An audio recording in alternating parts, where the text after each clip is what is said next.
This is the trash of today, a little nerdy-ass loser that fell into the middle of a competition where every participant is a thirsty girl with an animal spirit inside of her. Meanwhile, our boy is this simple human having to go up against the pig girl that makes bro smell her socks and puts them on his head like he's fucking Dobby from Harry Potter or something. The cat girl that's always invading my bro's bedroom for some nighttime warmth using high-tech invisible clothing, only to be surprised by the bunny girl neighbor who is his childhood friend. There's the monkey girl, and God knows how many others. And since he is the organizer of the event, his presence makes the girls cry. Babes are sad and walking around with tears running down their thighs when they see our Chad, because they need him to recharge their batteries via physical touch, and the closer and deeper, the stronger they become. Yeah, my dude is suffering these heavenly tortures of having 12 animalistic girls chasing him down 24/7. This shit is so brutal that I would never pay a huge sum of money to have the same chance. But while these animals are walking around trying to devour my boy, he's just trying to survive and not be the toy of those competitors. But before things get deliciously good, I mean bad, we gotta run back to the first encounter with the cat, and the main character says his name is Lu Ju.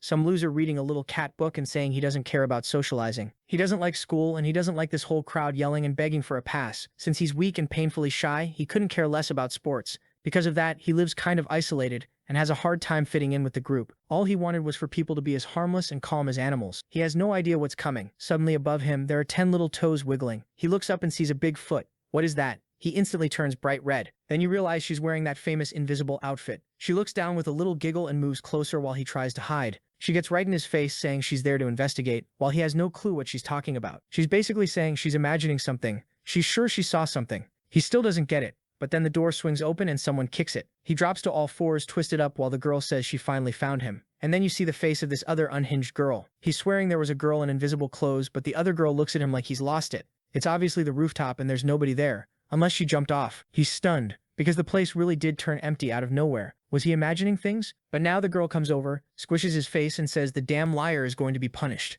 The scene keeps going, and the author makes it very clear what they're into. We're not even 24 minutes into this story, and we're already on the second foot, and someone's saying this would make certain people very happy. She's smacking his face with her foot. Seriously, what kind of humiliating punishment is this? And she clearly knows what she's doing. She asks why he's complaining, since this is basically a reward. The weirdo, or maybe he's just being honest, who knows, stammers that yeah, maybe it's not that bad. The smell was nice. Only a psycho would say that out loud. Everyone laughs and she says it's fine. He's beyond saving. Then she yanks off the treasure cover and shoves it in his face. With that psycho expression, the whole class is wondering if this kid is some kind of creep. The bullying starts coming at him from every direction. Then someone suddenly asks about this wife he supposedly has. He's completely confused, like his brain just short-circuited. Now a girl in class wants to know if he really has a wife, if they live together. What is this conversation? She tells him to confirm it already, or it's going to get worse for him. He's sweating bullets because he doesn't want to reveal anything. And then we see the target of all this, a girl sitting calmly in the corner of the classroom. Her name is Raven, acting like she has no idea what's going on. And the pink-haired girl wants to know how serious their relationship is and how far they've gone. Raven stands up, and the artist's pencil basically catches fire. The strategic angle gets used, and she walks over with the kind of aura that says she's ending this right now. She looks at the pink-haired girl, tells her to stop messing with him, and says yes, they live together. But what does that have to do with any of them? The pink-haired girl, Haiji, tries to make a little joke, like, oh, it's just that. But Raven cuts her off again, telling her to mind her own business and leave him alone. The main character is standing there, not even understanding what kind of mess just exploded out of nowhere. Haiji doesn't know what to say when Raven calls her a pathetic gossip. Raven brushes past, bumps her, and Haiji can't even respond. Raven grabs the main character and tells him they're leaving. As they walk out holding hands, Haiji just stands there shaken with nothing to say. The scene shifts to another part of the school. They hide in the supply closet, and he tries to thank her for what she did, but she immediately tells him not to get any stupid ideas. She only did it because it's embarrassing for her to see him getting treated like an idiot. He's standing there awkward as ever, getting insulted nonstop by the girls and by the narrator too. Raven asks why he's so spineless.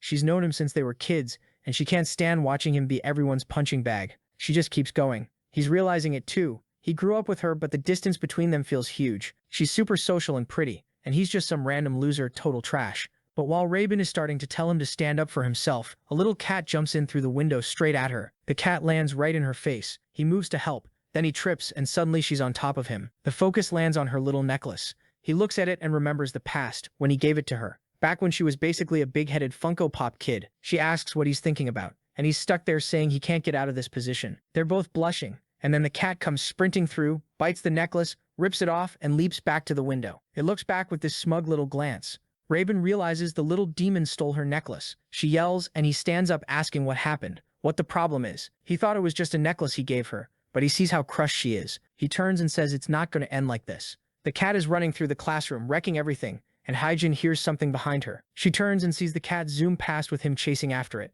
The cat darts between her legs, and he runs through too, bumping into her. Hyjin screams, asking what he thinks he's doing, takes off her slipper, and throws it at his back, but it hits him, spins up over his shoulder, flies past his face, and nails the cat dead on. And it launches the cat right out the window, and you already know what he does. He remembers he's the main character, and jumps after it like a complete maniac. From below, Raven sees him in midair starting to fall. The genius jumped to save the one animal that probably wouldn't even die from that height. Even the cat is calling him an idiot for jumping with her, which is wild, because she's sure she'll survive. He, on the other hand, is done. Looks like she won't have time to find the ideal partner, so it'll be him. Since he went that far for some random cat, maybe he deserves the power of the magatama. Suddenly, the stone starts glowing on him, and the cat says a new celestial game is beginning. The whole school starts shining. A yin-yang circle and pentagrams appear under him. The cat tells him to say he accepts, like, kid, you've been talking for 15 minutes in midair. He focuses, shouts that he accepts too, and then the scene switches to a blonde figure. The main character looks like a child, or the other figure is 16 meters tall, and the creature asks what he truly desires.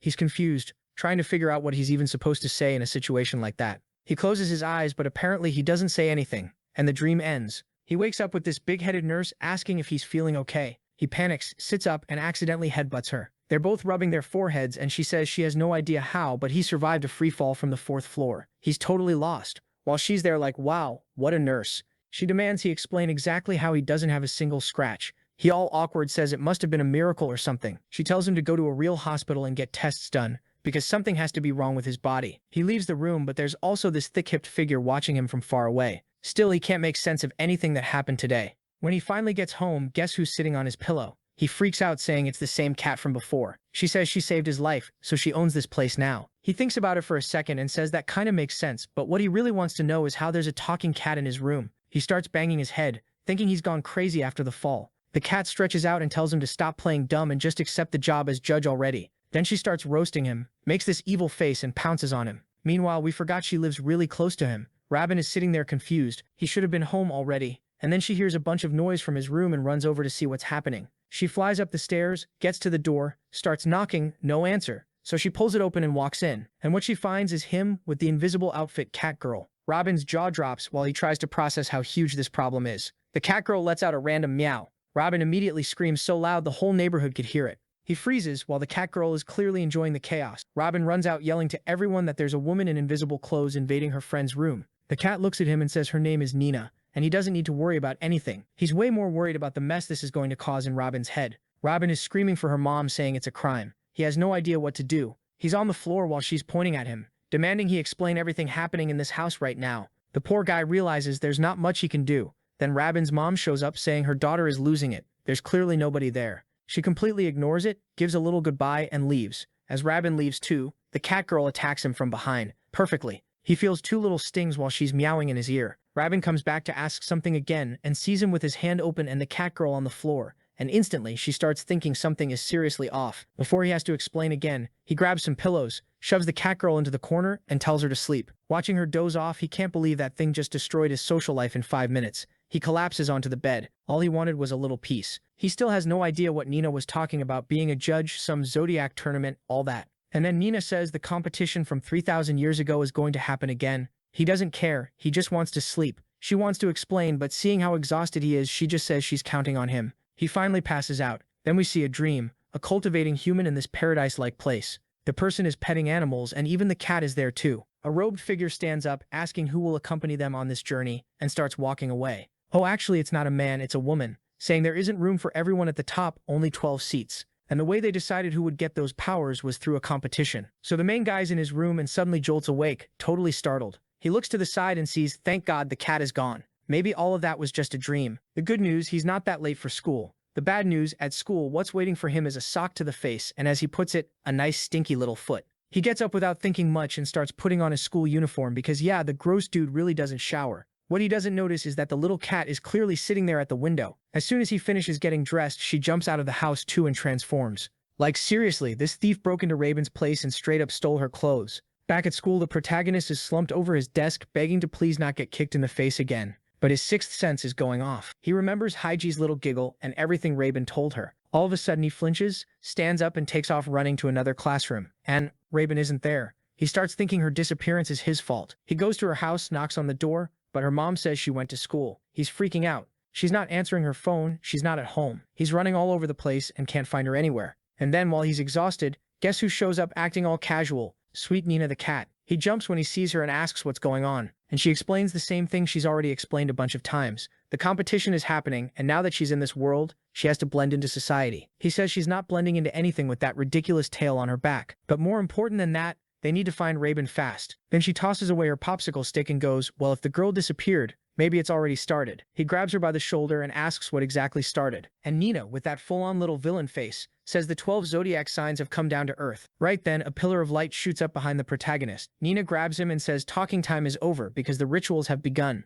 The 12 gods are in this world now, and the competition has started. And it looks like one of them chose Raven's body to manifest through. All he wants to know is how to fix this, and where Raven is. Nina explains that first, as the judge, he has to make the gods accept the game. He asks what happens if someone refuses, and she says if Raven refuses, she gets devoured by the god. He's in shock while Nina's smiling, telling him they'd better hurry up and save her. So he goes to that storage room from the beginning. There's a sign saying it's closed, but he knows Raven always sneaks off there, so he starts yelling her name. And inside, she's curled up in the corner. He hesitates as he steps in, asking what's going on. But suddenly she screams at him to get out right now. In the same instant, she blasts past him like a bullet and starts running. He's stunned because she's insanely fast out of nowhere. She's already up the stairs, and we're back to that opening scene on the rooftop. He walks closer, saying he'll explain everything. But then he glances at Nina and signals her. The two of them jump to grab Raven, but Raven leaps away and leaves them both on the ground. And right away, Nina says things just got serious, because his friend became the rabbit's representative. She can jump, but she can't land. She's all twisted up. She passes in front of him, and he's standing there in shock, thinking his friend is gone for good. He's basically about to cry while Nina tells him to wake up. He turns and says he lost his friend,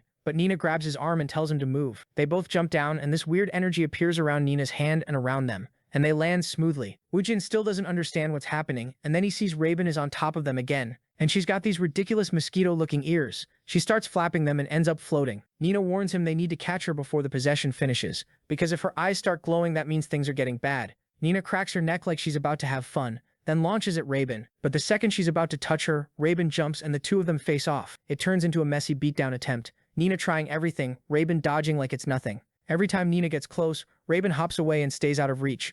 But even while Raven's running, she's asking for help. One eye is turning red, the other is tearing up. The protagonist trying to figure out what he can even do. Then he suddenly yells that she has to join the tournament. It's the only way she'll go back to normal. And now even Nina doesn't know what to do because Raven is starting to get fully possessed. But she's way too agile. Then Woojin calls out to Nina and says he knows how to solve it.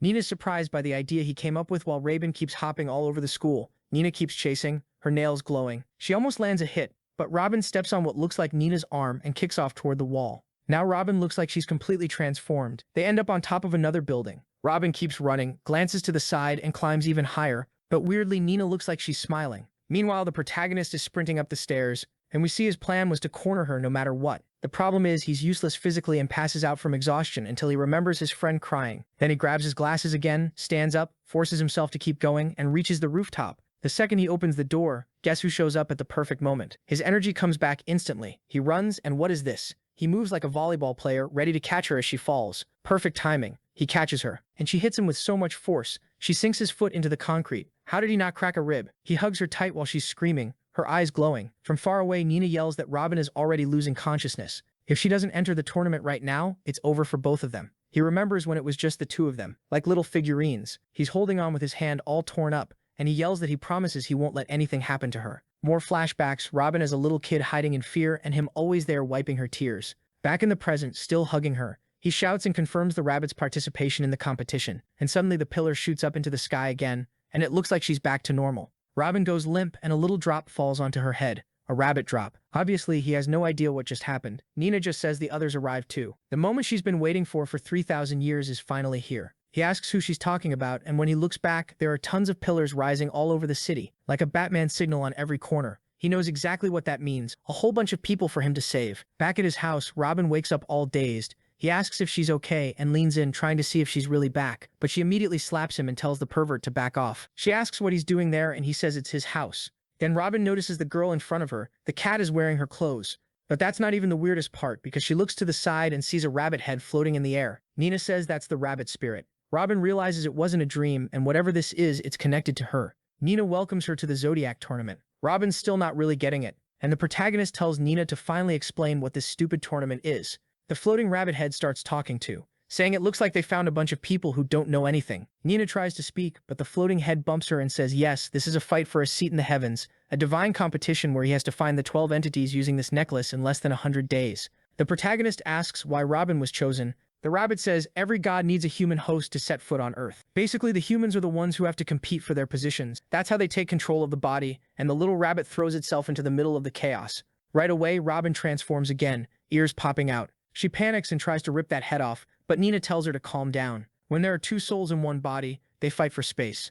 The protagonist is trying to understand what he has to do with any of this. But before we get an answer, we cut to an airport where LA is huge. The plot is rolling in, and there's this big-headed kid. Wait, doesn't he look like a younger Woojin? Or am I tripping? A girl is complaining about her shorts and clothes, saying they're weird. Why does it feel like everything she's wearing is shrinking? Then we cut somewhere else. A girl who looks like she just beat up a bunch of people with what seems like a tiger tail. Yeah, that one's gonna be trouble. The kind of girl who loves a fight. Back with the protagonist, it was basically just a teaser for the villains coming up. He asks again what he has to do with this, and why there are 11 more people going through the same nightmare. The rabbit says the exact reason doesn't matter, but one thing is certain. Now that he's the judge, all the chosen people will be people who have some connection to him. That's exactly why Robin was the first one possessed. He gets scared, because that means what happened to his friend was his fault. He starts thinking about the women he's seen the most in his life, and remembers the lunch lady. He looks wrecked, and asks Nina what happens if he doesn't find the other people. She explains that if that happens, the spirits take over the bodies and never go back to the heavens, meaning the people basically die, because the humans lose control forever. Because a god isn't going to want to split rent on their own soul.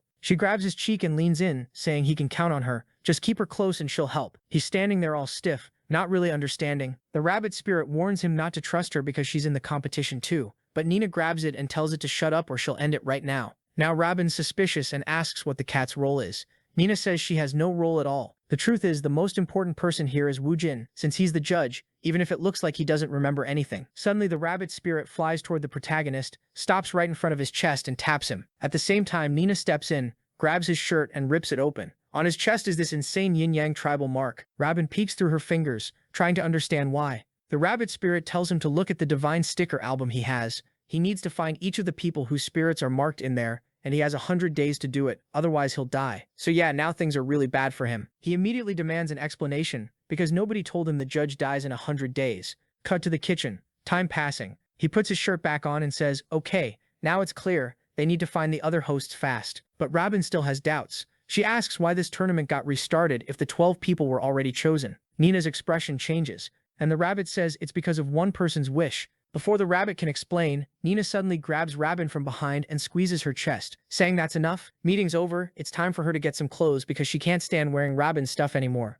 Robin kind of goes along with it, grabbing her shoes, but then she pauses, turns back and points at them, asking if they're seriously all going to live together. Nina says yes, she doesn't need to worry, then grabs the protagonist and says she doesn't bite. Robin does not like that. She turns red, slams the door, then immediately opens it again, throws a pile of clothes at Nina, tells her to put on something decent, and storms off. The protagonist realizes that he's the one stuck in the middle of this whole mess here, and nobody really cares about what he says or doesn't say. While he's getting dressed, Nina keeps saying that he's the one responsible. She tugs on his shirt and tells him she's hungry, asking what he's gonna give her to eat. I'm not even gonna tell you, dude. No, I was gonna make a joke like something funny about how he was gonna feed her. But then he actually gave her milk, and if I said he's gonna give her some milk, it would sound weird, you know? So I dropped it. But that's literally what happened. Except the girl is, oh my. Girl, stop being a furry for the love of God. This weirdo is straight up eating out of a bowl, and the creepy guy there, Harry Potter's Dobby, is loving it. Red in the face like always. Good part, nice. Easy to feed, right? 12 liters of Parmalat and it lasts the whole month. But then she wants to know why the milk was so cold. He says it's because it was in the fridge. Obviously, since she's from 3,000 years ago, she has no clue what that even is. He's shocked. Only now is he starting to realize this girl has no idea where she is. So she explains she slept for millennia, and when she woke up, the world was unrecognizable. What she really wanted was a fresh fish. But she couldn't find one, not even at the street markets. Even the little birds she used to hunt easily are gone. She asks where there's a mill, because that kind of place usually gets packed with birds. So the protagonist tells her to forget everything she knows about the world. Where she is has changed completely, and none of that exists anymore. They both go quiet. She hesitates, then says, it looks like she really is lost in this world. The protagonist stops to think too, but then he wants to know how she got that ice cream, how she's buying stuff, and she says she just took it, like anyone would, grabbed it and walked out, clearly a natural-born thief. He's about to say that's not right, but she's standing there all awkward. Obviously, she genuinely doesn't even know what's right or wrong. Then out of nowhere the guy turns bright red, starts fidgeting with his fingers and says they should go for a walk outside. She gets super excited, grabs his hand like they haven't already been walking around together this whole time, right? Come on guys, we're out here walking hand in hand. Can you believe this? What definitely can't happen is a cat showing up and meowing, and her dropping to all fours to compete with it in some kind of cat-off. A little later, the protagonist shows her a vending machine. She grabs a little Coke and drinks it like it's nothing. They're both looking out over the city from up high, and he's freaking out, telling her to be careful not to fall and die. Later, they're at a convenience store. The protagonist pays for a watermelon ice cream, and oh, come on, protagonist. How am I supposed to narrate this? He straight up smacks the ice cream into her face. I mean, that's what he does, isn't it? She has a mini freak out, gets startled, gives it a little lick, and then asks him to hold it for her. He helps her, and she starts eating the ice cream, all neatly, like she's got real talent for it. Then, while she's cooling off, someone walks into the store and the two of them hide. The blonde guy coming in is telling his friend that places like this, with no cashier anymore, self-checkout where you pay yourself, are the best for a date. Uh-oh, those two are starting something forbidden. The protagonist, who knows things only ever get worse, immediately plops his hat on her head, grabs her, and they bolt out of the store. Back home, he's relieved. At least nothing worse happened. But then Nina is taking off her coat, asking why they suddenly ran. On top of that, she got all dirty because that ice cream fell on her, and he dragged her along. So the protagonist tells her to take a shower, and then she starts showering. But how does a cat shower? By licking itself. The protagonist sees that, and before things get complicated again, he shoves her into the bathroom, turns on the shower, and gets out of there fast, hand on his chest exhausted, saying, "My God, this whole situation is a mess." Then he remembers the bathroom door doesn't lock. Better to stay far away from that place. While he's thinking that, Nina's in there all calm, saying hot water is a luxury. Outside, the neighborhood cats are sleeping, and after a while the shower's done. When Nina comes out, she makes this mischievous face at the protagonist by the fridge, but the next moment it's his turn to shower. But now I remember, didn't he say the lock doesn't work? Okay. I guess it all worked out because the shower's over, he comes out, and he's fine. Still alive. That's the good part. The bad part is, obviously Nina is now sleeping in his bed. He's pulling at his blanket and she asks what he's going to do. He says obviously he's going to set up camp on the floor, but she says that's crazy. Why would he sleep on the floor when they could sleep together? He freaks out, asking what she's suggesting, tells her to behave, then she turns into a little cat and falls asleep all cute on his arm. While this idiot was thinking dirty thoughts, she just wanted body heat, so she sleeps peacefully, normal, under the blanket. But of course when he wakes up, it's a different situation, right? The sucker lets out a scream while she wakes up all confused, asking why he got up so early. He says he has to go to school, and she's wrapping herself up in the blanket, saying sleeping is better. Then she remembers what school is, and gets excited, saying if he's going, she wants to be part of it too. The protagonist doesn't even understand what she means, and already imagines the chaos this menace is going to cause. If he takes her to school, his social life is over. While she's talking, Rabin is outside, furious, waiting for him. Finally, the protagonist shows up. Rabin gets all happy, until she sees Nina with him, and her expression changes. She wants to know why this girl is always stuck to him. And Nina is yelling, saying she'll wait for the protagonist at home so they can sleep together. While he's standing there not even understanding what she's talking about, he tells her to just stay home and behave. But from her face, it's obvious that's not happening. She turns into a cat and takes off. At school, the protagonist is wondering how he's supposed to find those girls from all the different zodiac signs. The problem is he can't just give up. Not only will the girls suffer like Rabin, but he'll die too. He stops in front of a door, sighs, opens it slowly, and sees the classroom is calm. Okay, looks like nothing weird. He goes in, tosses his backpack on the desk, and then the teacher announces that all the bullies went to the hospital. Everyone starts whispering. She slams the desk, telling them to shut up, but he's confused. What do you mean they went to the hospital? Woojin thinks it's karma. You know, if you do bad, eventually you get bad back. The day is calm, and the protagonist is thinking that if he were a protagonist, this would be a romance story. His life was way too peaceful. But now it's time to meet another troublemaker. He forgot to return the library books, so he goes there, puts them on the counter, and then the woman, bam, touches his hand and something weird happens. What is that? Just a fingertip touch, and the girl turns red. Then she looks and sees he was reading a bunny book. When he notices, he tries to explain that he really likes animals. That's all.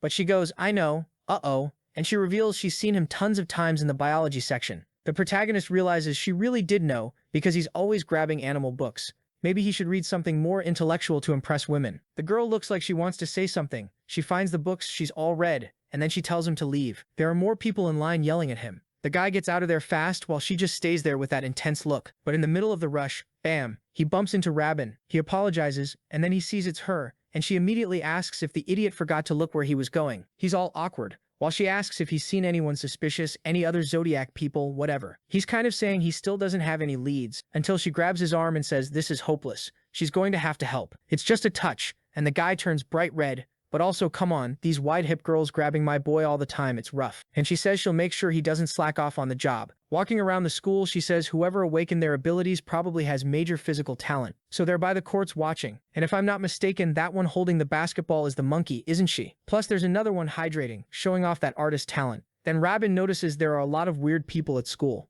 Meanwhile, the protagonist is having a full-on episode. Everything going black and white, hand on his chest, heart hurting. She tries to hold him so he doesn't fall, but he plays it off, saying he's going to the nurse's office. But Robin isn't dumb. She already knows something's going on. Meanwhile, in another part of the school, people are asking what happened to the gang. I think Regina, from the beginning, is asking if it's true. It was a bike accident. Robin is just listening, when suddenly, dude, one of the tough guys goes flying, and that girl, who I think is the library one, walks past Robin. Cut to the nurse's office. The protagonist is a total mess, but wow, this nurse is going to kill more patients than she saves. Look at this lab coat on the floor. Full lips, and she's coming closer to him. Hey, I was joking, nurse. I didn't think you were actually playing that game. She's hovering over our guy like a drone, checking him, saying the appointment isn't over. She says she has to check the heartbeat in a certain area. She's going to show him. She tells him to stay calm, but the guy is about to have a heart attack. That's what's happening. Before that, though, we go back a few moments when the kid was walking down the hallway and seeing everything all smeared. Before that, we go back a bit more. The hallway was calm, until suddenly it wasn't. Everything spinning. The protagonist with chest pain. That's when he went into the nurse's office to ask for help. But the poor guy didn't know he was walking into a seriously dangerous place. He gets all embarrassed, turns his face away, apologizes, but obviously the attacker wasn't going to stop. He's wondering if he's seeing things because he knows the crazy stuff happening to him, when suddenly, bam, her hand lands on his back. With that half-closed look, she asks if the pain is in his chest. He's there with his hand, and she says he doesn't need to worry. She'll take care of him. She knows exactly what he has. He can relax. The protagonist goes to the chair, but she asks what he thinks he's doing. He's supposed to sit on the little bed. He doesn't get it. This nurse is unique, let's say. But fine. He goes, sits on the bed, and she comes close again. Then she tells him to take off his shirt so she can see his chest, to check if it's something with his heart or whatever. He awkwardly obeys, and then she puts her finger there and says the analysis is finished. The resonance spell was working. What's happening is his body isn't used to divine power. She starts climbing the mountain while the protagonist has no idea what's going on, but he's already pinned. He says it's hard to breathe, but she says he's lucky. Dude, hold on, this just got bad. The girl pulls out a snake tail, slit pupils. She says now he's going to disappear real quick. Oh no. All this adventure just for her to almost kill my boy. She smacks him with her tail, and not the kind he likes. The guy looks, freaks out. Meanwhile, in the hallways, we see a girl taking one to the chin. The other guy with orange hair looks confused, goes after the girl I think is from the library. But then the guy activates something in his hand and slams a paw strike into the other guy's chest. Another one comes from behind, but she glances sideways, pulls out a little goat horn, grabs his neck, and throws him into the wall. One furious glare. The dude passes out, and she still goes in to stomp him while he begs for help. But she doesn't care. She just tells him to pay for what he did and starts stomping the poor guy. Meanwhile, Rabin is trying to call the protagonist, but he's being attacked somewhere else in the school, and his scream echoes. Rabin jumps, drops her phone, it hits the floor, and the horned girl walks up, asking who she is and what she's doing there. Back to the tail smack scene. The protagonist falls to the floor, and the snake girl is threatening him, saying their little game is only going to hurt a tiny bit. The protagonist doesn't even want to hear it. He throws the door open and sprints down the hallway yelling for help. He spots a small room with the door open, slips inside and hides, praying that this nightmare will just pass by. Yeah, no chance. She's still got that huge tail and she's still dangerous. It's like she's got wall hacks. She instantly knows exactly where he's hiding. And then she smiles. Right away he gets this weird chill. He drops to the floor at the exact moment that tail whips past him again, barely missing. The way it punches into the wall, he's sure of one thing. If that had hit his head, he'd be dead. The snake stares him down and says this is where he dies. He has no idea how he's supposed to dodge, but when the next attack comes, Robert shows up and saves him. The big-tail nurse is furious. She got interrupted, but Robert grabs the boy's arm and takes off running. She demands to know why he's shirtless and what was going on. He explains that the nurse told him to take his clothes off and sit on the bed. Robert's shaking him in anger, but then she admits she saw something dangerous and messed up too. But Robert's fast, and still, the queen of that tail lands a hit on her leg and yanks her back. She flings her up, leaves her hanging upside down, and the snake celebrates, saying she's about to strike. And then what is that? She licks her and then bites. Robert's hand starts trembling. The protagonist tries to help, but the rabbit spirit is already twisting out of her body.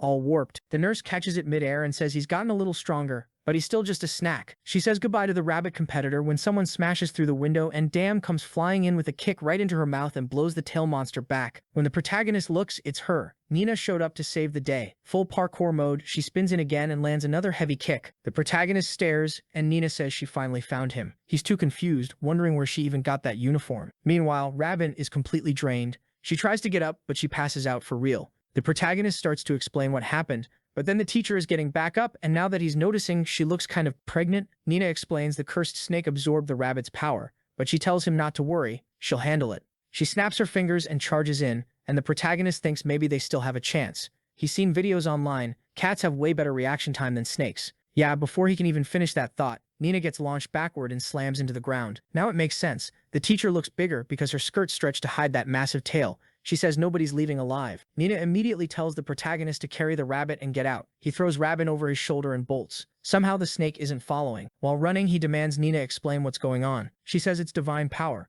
But right then, they almost get clipped by another tail strike. He tells her to make it make sense. Divine power is energy from heaven and earth, basically the life source for all creatures. In their world where they come from, that energy is infinite. But here on Earth, if they're not strong, they basically can't recharge. And if their counter hits 0, they lose all the life force they have. So the protagonist asks how they're supposed to save Rabin. Nina says the easiest way is to steal energy from another spirit, exactly like the snake did to the rabbit. That's why Rabin passed out. She's completely empty. There's also a slow way to recover little by little, but that takes hours. They're still running and end up back at the tool room. Everything always ends up in that place. But the wide-hipped monster shows up and smashes through the entire wall. Everyone gets thrown back. Nina goes flying. The protagonist crashes and she hits the wall hard. He asks if Nina's okay. She says she's alive, just not in one piece.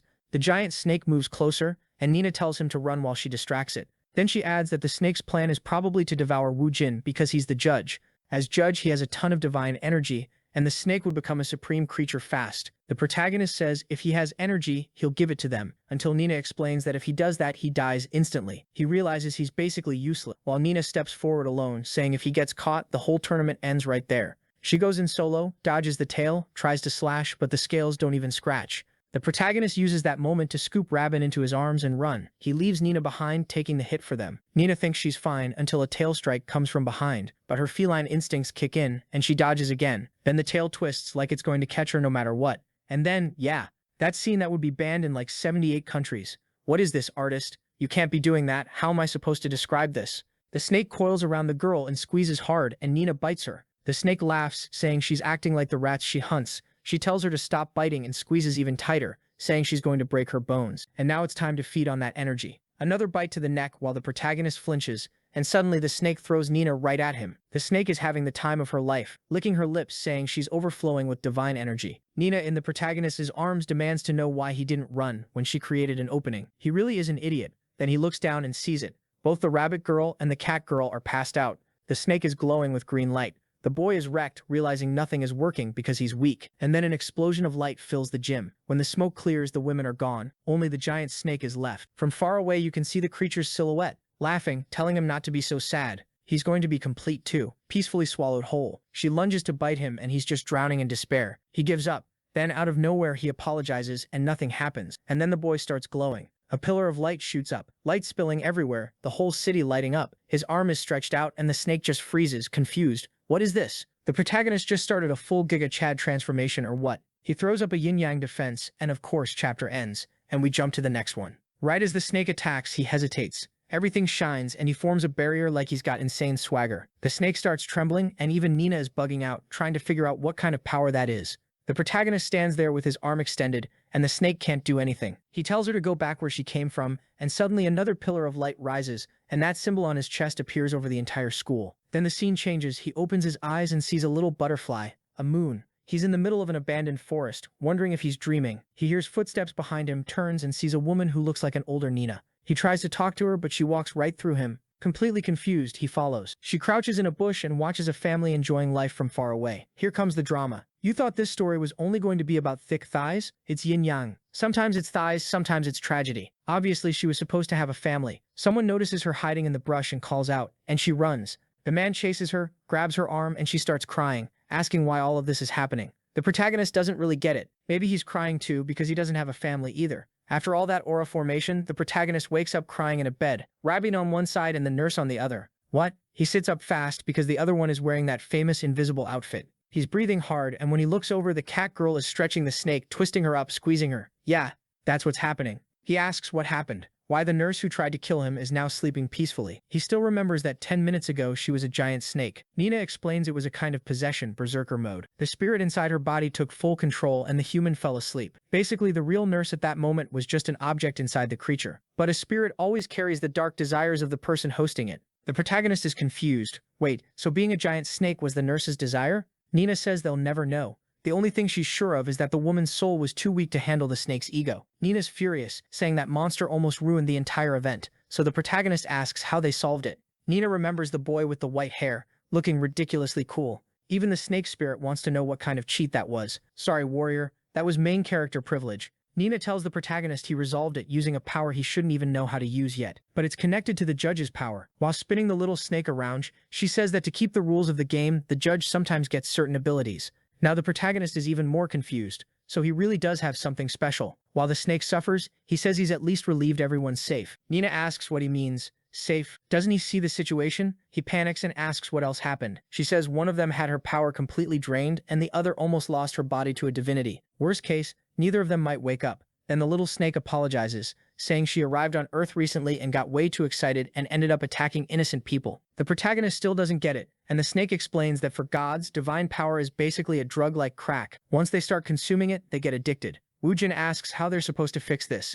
Nina walks up, puts her hand on the scroll, and says the solution is right there with them. The biggest energy bank is in that room, but he remembers they already warned him. If he gives up his energy, he dies, and he's not trying to do that. Nina explains that only happens if he gets completely devoured. What they can do is use a container, and only part of his energy will be drained because the container has a limit, so he won't die in the process. The protagonist gets excited, so he can help Rabin. How does he do it? He tells her to explain right now so he can start the transfer. But of course, the method is a little more connected than anyone expected. The cat girl clings to him and says she'll explain how the transfer works. But she was messing with him, nothing that intense. It's just holding hands and staying close. As soon as he touches Rabin, her little rabbit starts glowing again, recharging. He realizes he's going to have to stay pressed up against both of them for a while. And now he's suffering again, back on the bed. The closer the better, so both of them are basically on top of him. He wants room to breathe, but it's over. He's getting crushed because the other one says she fought hard and wants her energy back too. Yeah, this guy's life is rough. Meanwhile, in another part of the city, Haiji's mom, the foot girl's mom, remember?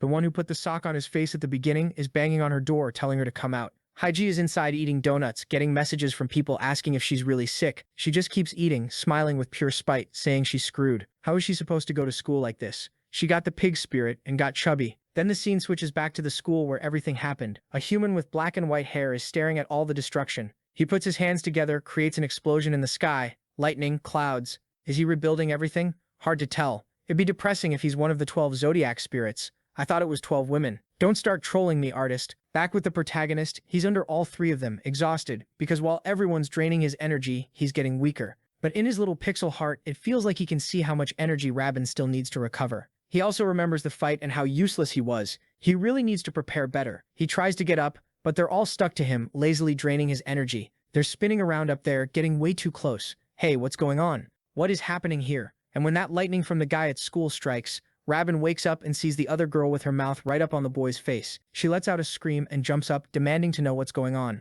While Nina wakes up all lazy and stretches out on top of him again. Rabin's about to say more, but then she notices that damn nurse was there too, and asks what she's doing there. The nurse stands up wearing the invisibility outfit, and everybody freaks out at once. The whole house erupts in shouting. The artist drops a super dangerous illustration before the next chapter, and we're back. Everyone in this place is wearing Rabin's outfits, plus one more bunny girl. And of course, the nurse has no idea what happened and is asking them to explain how she even ended up there. They give her a recap of the snake fight, the bunny, all that stuff. The protagonist telling her to join the tournament by activating her power, and the little snake off to the side apologizing. Then the snake says she feels some kind of connection with the little snake. Way too many snakes in this story. She pets her, says she believes everything, and apologizes. But Rabin tells them to remember the important part. If they don't finish this tournament in 100 days, nobody's ever going to have a normal life again. They finally find out the snake's name, Hoi Jin, and now the nurse is kind of confused as she realizes how serious this really is, and she swears she won't leave the students to deal with this alone. They get excited because instead of scolding them or not believing them,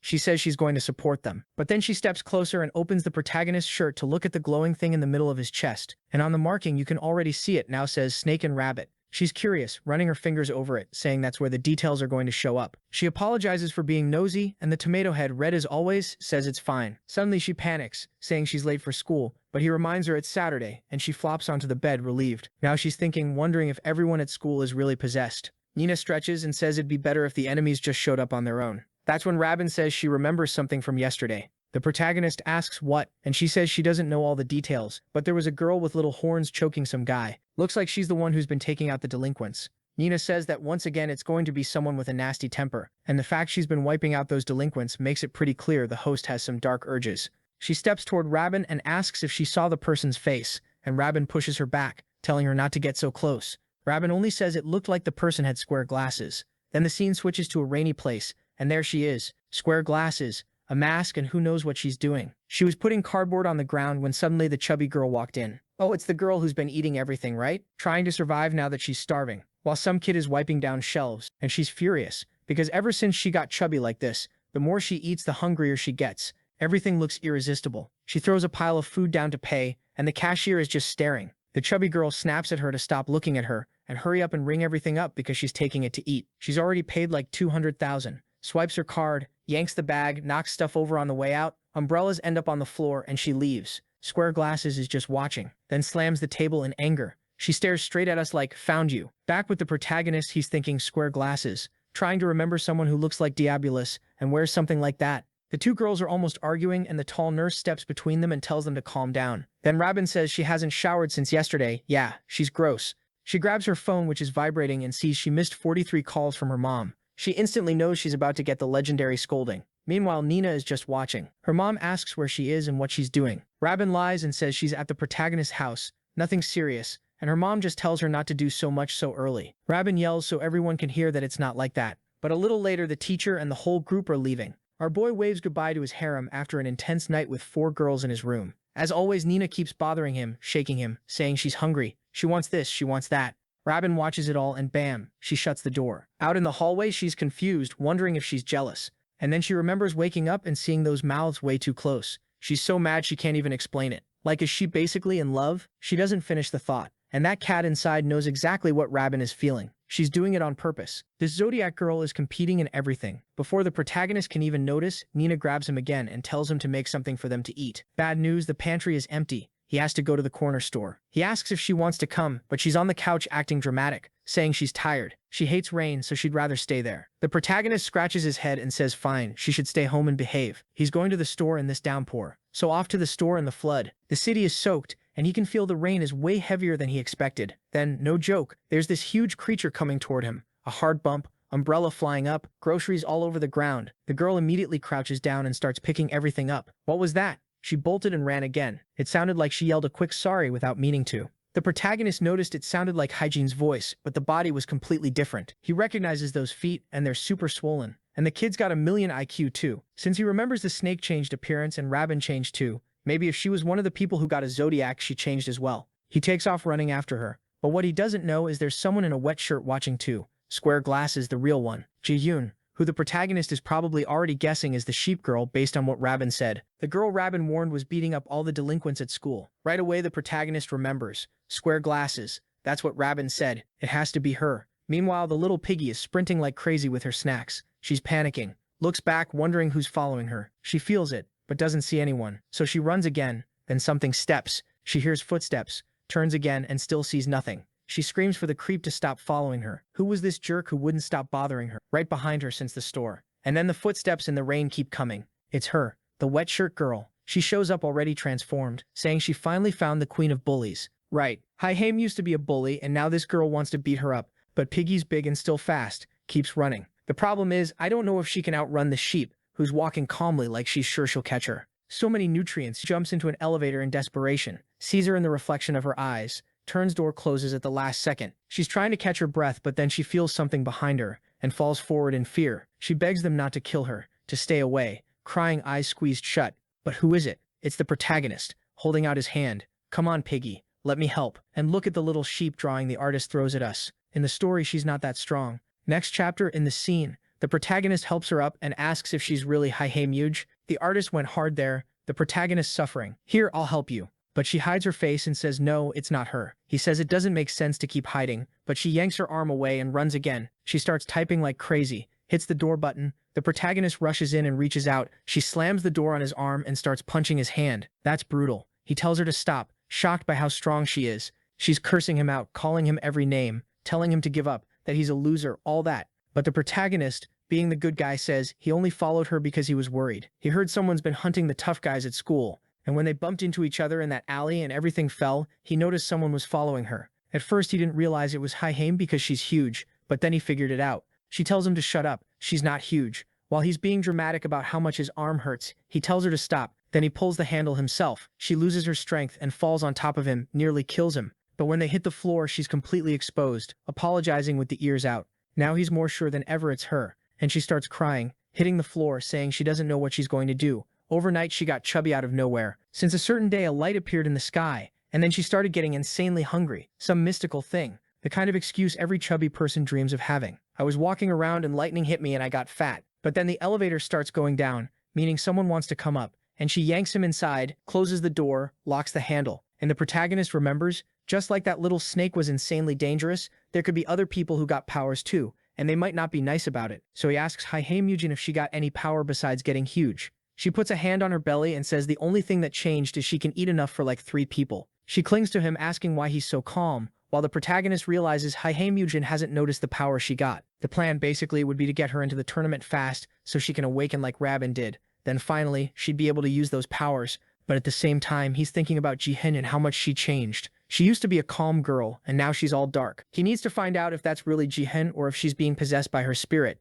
And right then, the doorbell rings. Hyhameuge goes to look and only sees the other girl there with a killer face, telling her to open the door. Piggy stumbles back in shock and the sheep slams the door from the other side. The protagonist realizes that this time Rabin is at home, and Nina also doesn't want to go out in the rain, so no help is coming. Hyhameuge runs off screaming for help. The protagonist says he has a solution, but she slams the bedroom door in his face. He bangs on it, telling her to open up while she's in shock, saying she's calling the police instead. He'd better disappear. She's desperate in the corner of the room, crying, saying she can't take it anymore. She doesn't know what to do. Then we see a flashback of her going to talk to the bullies, but now she's screwed. Before she was the foot queen, now she's the big piggy. People didn't even believe it was her. Now that she was fat, they told her straight up she was done. She was only useful for being pretty in the group, nothing else. The only value she had got thrown in the trash. She clenches her fists in rage and makes a little mini earthquake. Poor girl cried all the way home that day, and now back at home she's crying again. But the protagonist tells her she needs to listen to what he has to say. He promises he has a solution to this nightmare.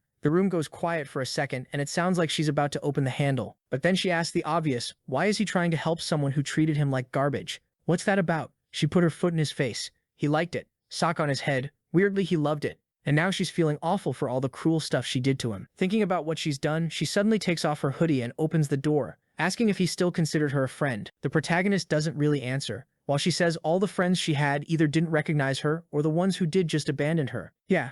While you two are in this romantic drama, someone is destroying the whole door. And then this pink energy starts to appear and she's confused, trying to figure out what it is.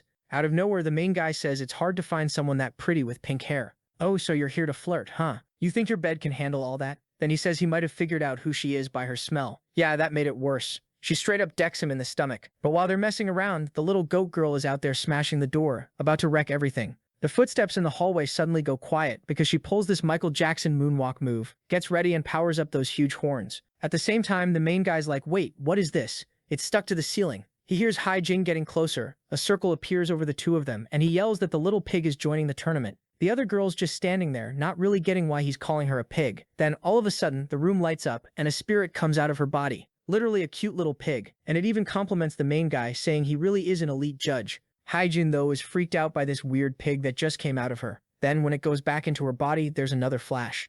The main guy gets blinded for a second, and at that exact moment, Jiham breaks the door down and storms into the house. She gets blinded too, but immediately throws a punch anyway, except it calms down because Hai-Jin blocks it, and with one heavy-handed hit, she slams her into the wall. The main guy is shocked by how strong the pig is, and the story explains that pigs are insanely strong. Most of them only have about 13% body fat, and the rest is basically pure muscle. So if Hai-Jin's weight jumped to around 100 kilos, right then she'd have ridiculous strength. And she follows up with another kick, blasting the sheep girl into the wall again. Seriously, sheep girl, what did you do to deserve getting wrecked like this? She tries to get up, but now it's bad. Jenny was already loud and aggressive, and now she's got strength too, so she's about to beat her even harder. Then she's suddenly all slim again, back to toe queen mode, and throws a punch into the wall. But the sheep girl isn't weak either. She manages to vanish and reappear to the side. Meanwhile, the main guy is kind of enjoying the fight. A girl fight is wild, until both of them look at him like, is someone seriously enjoying this a little too much? Even so, the exchange still manages to throw Hyjin back, while Jihin the sheep just stands there. When she notices the main guy, she starts acting weird. She jumps, does this backward spinning flip, lands on the railing and stares him down. He doesn't get it and tells her to calm down, but she just jumps down from upstairs and runs away. He watches all those acrobatics, wondering why the second she saw him, she suddenly bolted. But then, now that he saved another waifu, it's reward time, aka more crying on his clothes. He grabs Hyjin, pins her against the wall, looks her over, and goes, "Wait, what is this? Oh my god." Since she was wearing those huge clothes, now everything's hanging off and slipping down. Hyjin immediately thinks he's being a creep trying to sneak a look. Same old argument. Then they notice the house is totally wrecked, and outside, it's still raining. Meanwhile, Nina is sprawled out on the couch. She hears someone coming to the door and assumes it's the main guy bringing food, but it's a different kind of delivery. He brought another girl home. You'd think Nina would be sad, but she's excited, saying he finally found the pig. Now Hyjin is furious, wanting to know why there's another woman in his house waiting for him. And now the bimbo finally realizes he really does have another woman there. So now the two of them are demanding to know what the other one is doing in his house. Hyjin even says the rumors about Rabin living with him were all true. Nina doesn't care about any of that, she just wants to eat, trying to open the box. The main guy looks around and realizes it's a total mess. A little later they sit down, and now he has to explain the whole competition thing to Hyjin. He's exhausted, he has to explain this to everyone. Hyjin isn't even that interested in the details. What she wants is to know why they're dragging her into this at all. Right then, the pig spirit pops out to lecture her. And when it comes out telling her to calm down, she instantly gets chubby again, and immediately starts hitting it, ordering it to get back in her body. Once it goes back, she turns into this thick, heavy version of herself again, and she starts worrying what happens if that pig pops out of her at random. Later, Rabin asks if all the hosts are really going to be from their school. The main guy brings up Jikwon to Library Girl, saying he's sure she's the sheep. But she's totally different now. Before, she was calm and smiled gently. Then again, he didn't see those little side smirks she used to do. Rabin says she doesn't know if that's true. Maybe this is her real personality. Then Nina stands up and says that girl might be their biggest problem, someone they can't tell whether she's being controlled by the spirit or if she's genuinely cruel. Then Nina thinks for a second, smirks, and tells the thick pig girl that she's got a plan to deal with it. She says she's noticed the sheep's targets were always people who messed with Woojin. Everyone she hunts seems to be someone who bullied him. Hyjin gets awkward and apologizes. The blonde girl says she's not accepting that bullying him was wrong. But Nina cuts in and says what matters is they have a way to lure that girl out. Just use him. He's going to be the sheep's shepherd. He's confused. Why does it have to be him again? Because Nina explains, obviously Jaeyeon is obsessed with him. All he has to do is find a way to get her alone. Take her somewhere secluded like an alley. That hits him because he's never even said hi to her. Rabin gets worried the plan sounds dangerous. Aren't they putting Woojin's life at risk? Then Nina says they're being way too relaxed. They're forgetting there are only 90 days left, or Woojin dies and everyone stays stuck with these spirits forever, and the spirits will take over. That's when the main guy remembers the obvious. His time is limited. Nina tells them not to forget they can't fight each other. First, they need to focus on bringing everyone into the tournament.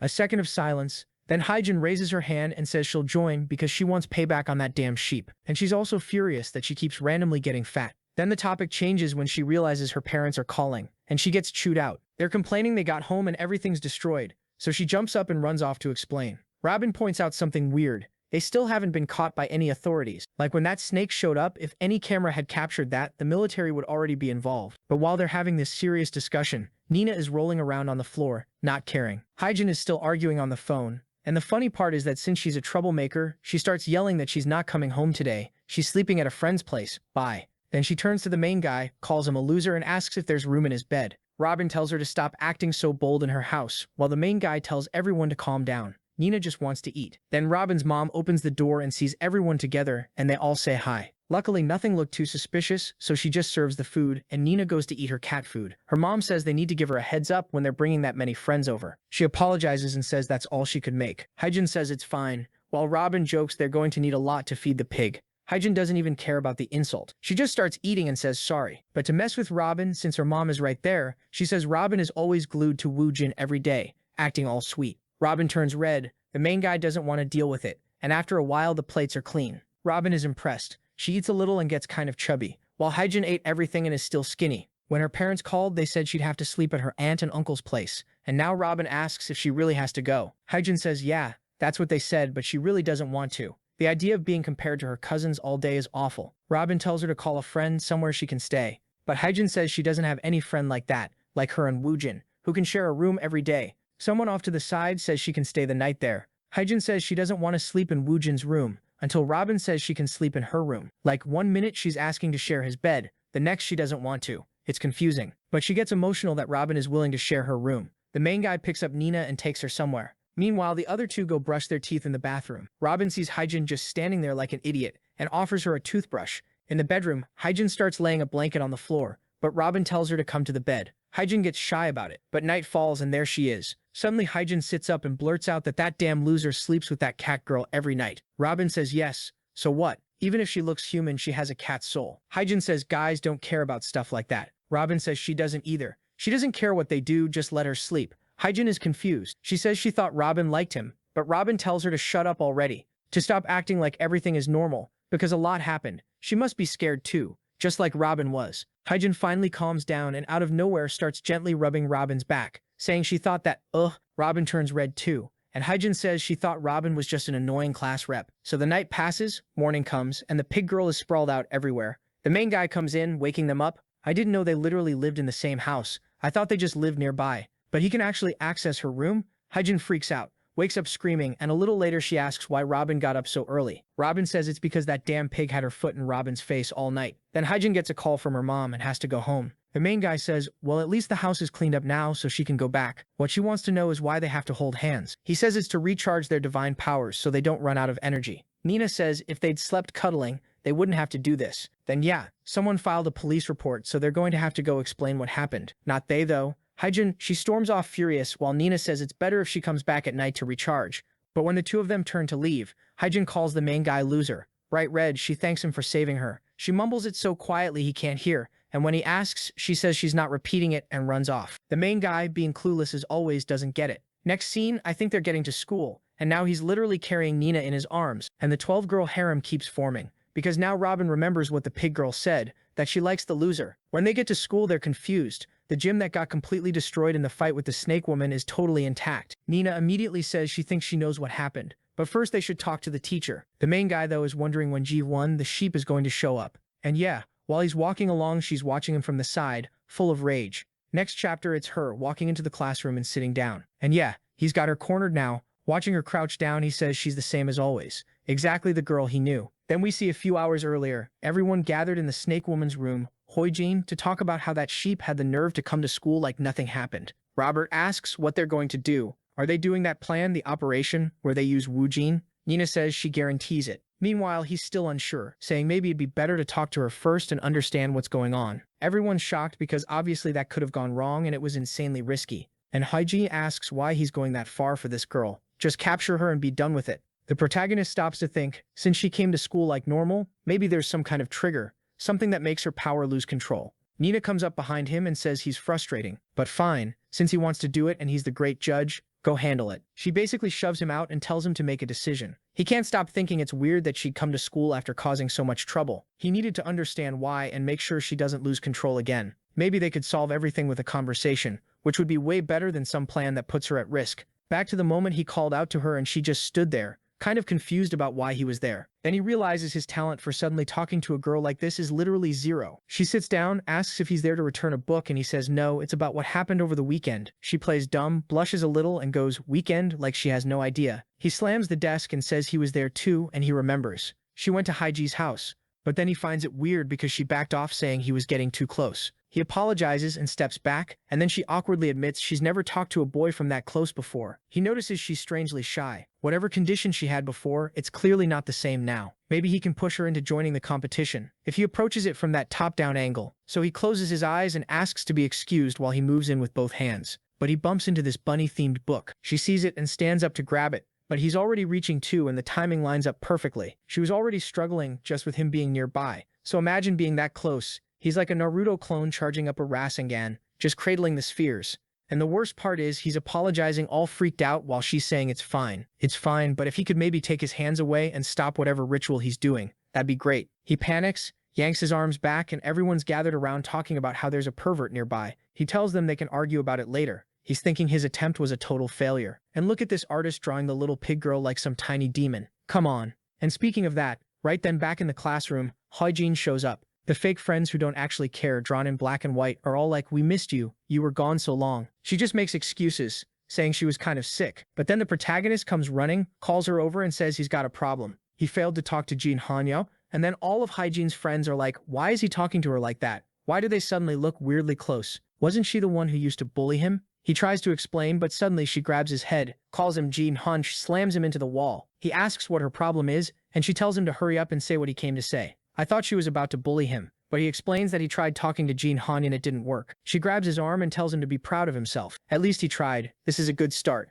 He's totally confused, like, I can't believe she's being this honest. He turns bright red, thanking her, while she says he's got insane courage to talk to that crazy older woman. But also, the protagonist is kind of a creep. She's stuck to him like ice, and he's staring from the high ground angle. He's abusing the high ground 100%. The class thinks it's weird they're so friendly, but Hyejin doesn't care. She says now that he's talked to her, things have started. He can try again later, and it'll be even easier, assuming he didn't do anything stupid. That's when he admits he cradled the spheres. Immediately she grabs his collar, demanding to know how it went from talking to that. He says he'll explain, but first he wants to know where Rebin is. White Hips turns around and says it looks like she went to some student council meeting or something. The scene cuts to the infirmary, where Nina is freaked out, asking if he seriously tried that on the sheep. He explains that since she was acting normal, he thought if he could get the sheep to join the game, everything would work out. Nina goes, that doesn't sound that bad, so why did it fail? He says maybe because he got too close too fast. He doesn't get it. Hyejin just thinks it's exactly the loser talk she expected from him. But where's Rebin? Woojin, the little nurse, apologizes, but says she has to step out to the teacher's office too. Then the protagonist gets a message. It's Jihyun saying she needs to talk to him about what happened earlier. Can they meet behind the school? He tells everyone the Shepherd Boy operation isn't dead yet. Meanwhile, in the council room, the meeting is ending. Everyone's leaving and Rebin's thinking this stupid meeting took way longer than she expected. She checks her phone and sees the protagonist's message saying the sheep asked to meet him behind the school. She's impressed the loser actually pulled it off. She'd better go see what happens, but right then someone calls her. She turns around and no way. It's Jitha herself asking if she's the girl known as Bake Rebin. Rebin, confused, says yes, wondering why the girl who's supposed to be behind the school with the protagonist is here with her. And here comes the madness. Jitha her puts on that Yandere face, steps closer and invites her to have a little talk in the library. Next chapter, it's the same request, but with that wicked expression and Rebin looking lost. At the same time, she's saying, yeah, sure. She's typing something out like, I don't even know if she's sending a voice message or typing behind someone's back. That's skill. Meanwhile, Nina and Hyejin are sitting on the benches waiting, wondering where the sheep is and why she hasn't shown up. And worst of all, why is Nina so calm? Hyejin grabs the protagonist and demands he answer, did that woman lie to him? What's going on? He checks his phone and sees a messed up message from Rebin, something about being on the way to the bookstore with the sheep. They're trying to figure it out, but Hyejin instantly gets it and translates it. She yanks the protagonist and starts running, saying their plan was obviously exposed. Ji-yoon knows something. They ask how, and Hyejin says that's why the text was all garbled. Rebin had to send it in a hurry. They get to the school and Hyejin kicks the door in, sending stuff flying. The protagonist asks if Rebin's okay, but what the hell? The sheep is literally giving Rebin a kiss. That's not what he expected. He asks what they're doing, and when they became that kind of duo. But the kiss is way too intense. Rebin's eyes roll back and she collapses to the floor. The sheep smiles at Nina and immediately orders the pig to go after them too, then takes off running. Nina doesn't get why. Then she explains, the sheep stole Rebin's divine power. Yeah, but once it's stolen, it's stolen. Nina goes in to punch her, but the girl starts spinning up some kind of power, tons of Baphomet horns. Damn, it got serious fast. And she's always wearing that see-through shirt showing her bra. The protagonist asks if Rebin's okay and tries to recharge her battery. Rebin manages to stand up, saying she's not dead. But then she looks to the side. Look at the size of that woman. That's the final boss for real. Then we see what happened a few seconds earlier. Rebin asked what she could do for Ji-yoon, and Ji-yoon asked back what the problem was with Rebin's group. Rebin didn't get it. The sheep brought up the incidents happening at school. They've been trying to find the culprit, as far as she knows. Rebin, confused, asked why she thinks it has anything to do with them and what it has to do with her. Jihen says it has everything to do with her because she's the culprit. Rebin's confused, why call her here just to confess out of nowhere? Jihen says she knows Rebin was secretly watching last time. The clueless bunny realizes that day it wasn't only her who saw Jihen. Rebin asks why she's doing this. Baphomet girl says she'll be direct, don't get in her way and stop protecting Hyeji. That girl never had anything to do with them anyway. It'd be better for everyone if a troublemaker like her got punished. Robert says Jihyun is clearly not okay right now, but since she already knows almost everything, it'll be easy to explain. So she lays it all out, the tournament of the 12 Zodiacs, and each person being possessed by some weird spirit. They're looking after Hyeji because she's part of the competition too, and everyone thinks Jihin, the sheep, is acting strange because she's been taken over by a spirit. Jihin, confused, asks what this Zodiac tournament even is. She stands up and slams the table, cutting Rabin off, saying Rabin is under some kind of illusion, and even if it were true, it still makes no sense to protect Hyeji. Robin says it doesn't matter, Jihin should go talk to Ju to join the tournament, and everything will go back to normal. But Jihin stands up, takes off her glasses and starts walking away while Rabin tells her to stop. Jihin reaches the door and asks who said she's running away. She locks everything, turns around and says she wants both of them there. Rabin's supposed to be the hopping bunny, but she's terrified. She activates her big bunny ears and tries to run, but Jihin rushes in, grabs her by the ear, and that's it. In a closed space, there's not much hopping you can do. Jihin still wants to talk, saying she wants to understand why they're protecting Hyeji.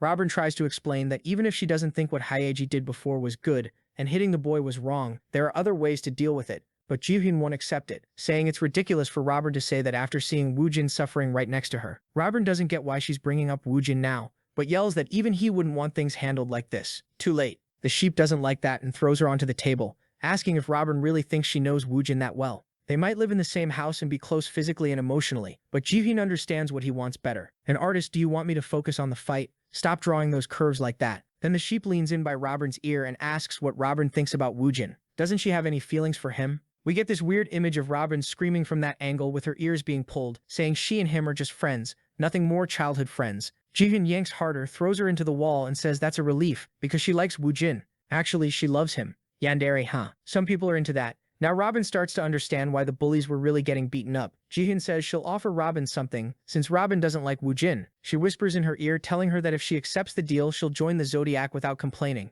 Robin asks what happens if she refuses. Jihin says she won't stop destroying everyone until the whole school is gone. His friends, even the nurse, everyone will suffer. Robin says she'll think about it, but that's when Jihin goes in for the kiss. And then yeah, now there's a punch. What happened? The girl falls on top of the protagonist. Now we're back with her transformed. Why is she drawn way better after she turns into a demon? She signals Shuj to Robert, telling her to think very carefully about the offer, and then she leaves. Robert just wants to understand what exactly this woman is planning. Then Nina and Hyeji show up asking if Robert's okay. And out of nowhere, Nina puts a hand on Robert's stomach like she's checking something, saying Robert lost a big chunk of her divine power, but she seems fine so there's no danger. The protagonist asks if things are better than they were before, back when everyone had to fall asleep, and she says yes. Looks like the sheep actually failed to fully take control of Robert's powers, and while she's thinking about the offer she made, she starts wondering if the sheep took only half on purpose. Then Nina asks why it would only take half. Robert lies, look at her, a little liar, saying she resisted really hard so maybe that's why.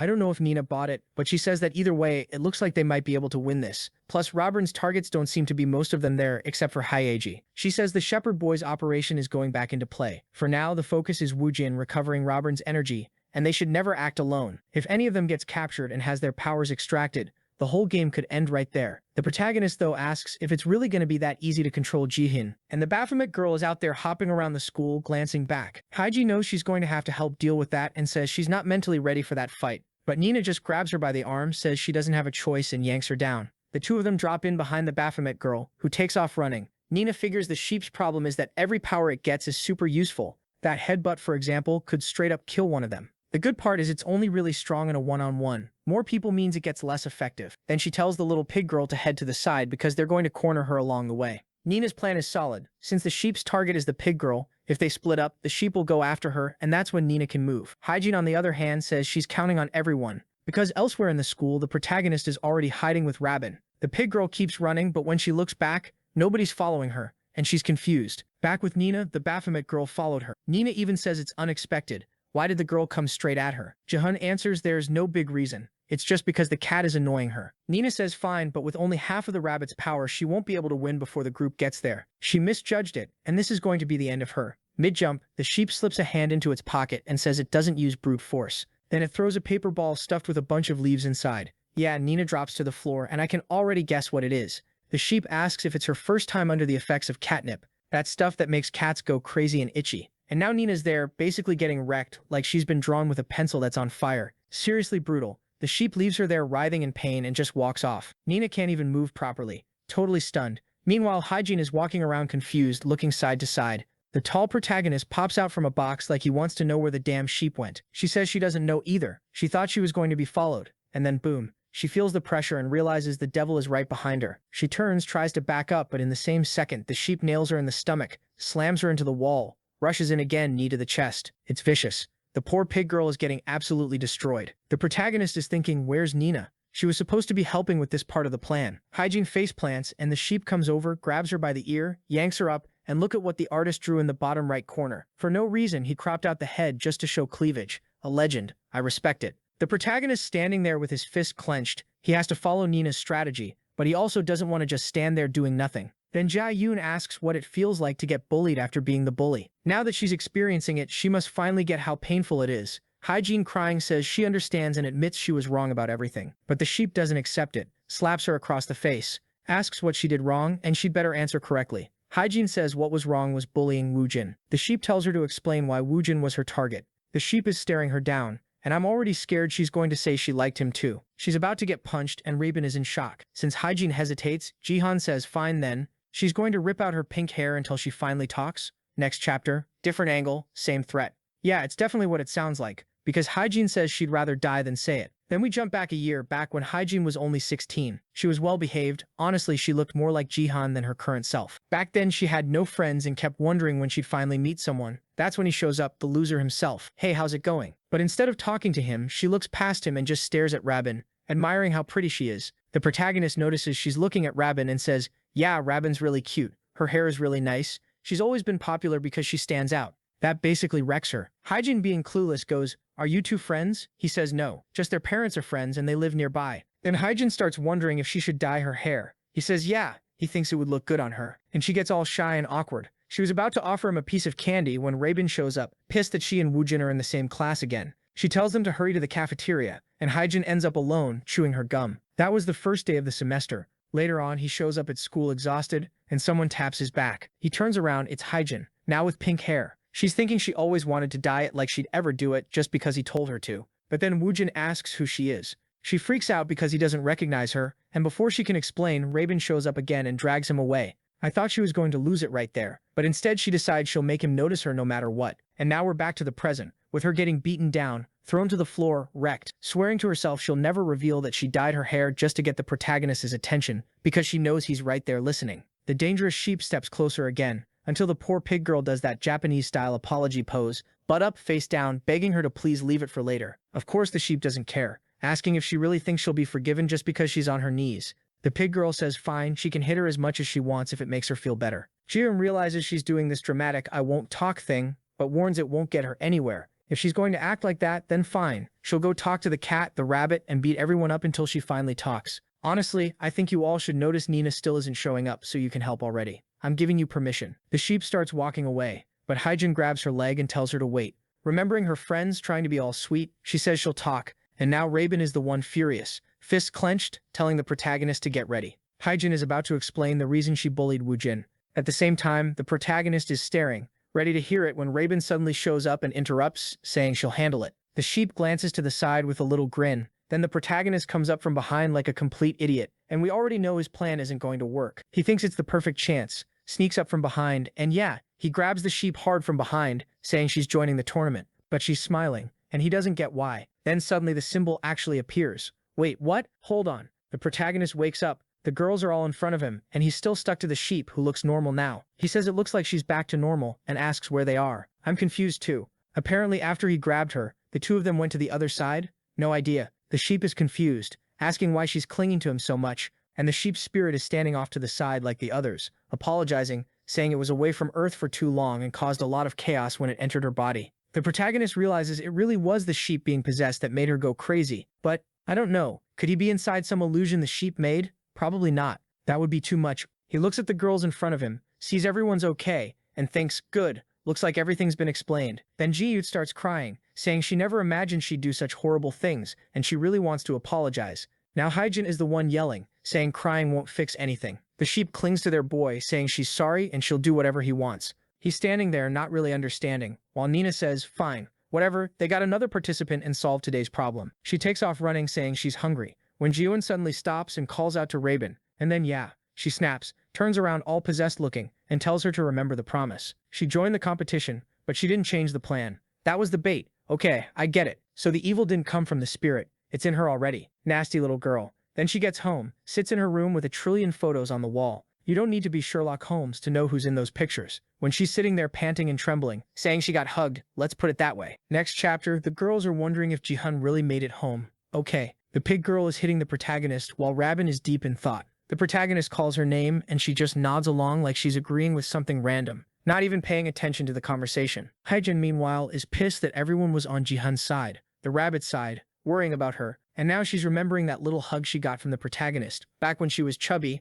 and she suddenly blushes. The protagonist sees her face is red and says she must be low on divine power because of the fight, and he reaches out to give her some divine power. She yanks his hand away, asking what he thinks he's doing, and he says he was giving her divine power. Then she changes direction, saying she's going another way, while Rabin is behind the protagonist, still wearing that worried look. Suddenly, Nina's ear starts twitching. She stops, says she has something to do, tells them to go on ahead, and runs off too. The two of them don't get it. Everyone just vanished out of nowhere. Then the scene shifts to another part of the city under moonlight, and there's a guy using some kind of ability. He's summoning mist, some shadow, when someone says he's working hard even this late at night. The guy turns and fires off a burst of light, whatever that is, and someone in white shoes says a hit like that could be fatal. Finally, the fifth spirit has appeared. Damn. Number 5 is the dragon. And seriously, why couldn't it be a dragon woman? He turns and tells Nina he doesn't really care about the rankings the gods decided. She says his emotionless doll attitude hasn't changed, and that's good, because that way he won't mess up her plans. The dragon just stares, like he doesn't care about anything she's saying. Seeing that, she says he really is boring. Then she turns and says, good, now she's sure he's here, and she's counting on him if something like this happens again. He says he's not doing it because she asked. This is his mission, not a favor. She says fine, whatever. Then he tells her she's still pathetic, acting exactly like she did in the past, all desperate. That hits a nerve and she tells him to mind his own business. The dragon doesn't react, and she keeps walking. He sighs and says not everything goes exactly as planned, as long as that person is nearby. No idea who he means. Back to the protagonist and Rabin heading home. They're walking past the convenience store. The two of them are talking about how much has happened this past week, with all these animals showing up. She says yeah, and the weirdest thing of all was that kiss just now, with her first kiss getting stolen by Jihan. They stand there kind of not knowing what to say, and then he asks, what were you trying to say about Jihan earlier? When she was about to attack Haijun, you yelled something about how you were going to do it. What are you going to do? Rabin lies and says it was nothing. She was just trying to stop her. But what she really wants is to ask Weijin something. He asks what? His mouth right here. She wants to know if he's ever kissed anyone. You can tell it's a Korean story when the big issue is a kiss.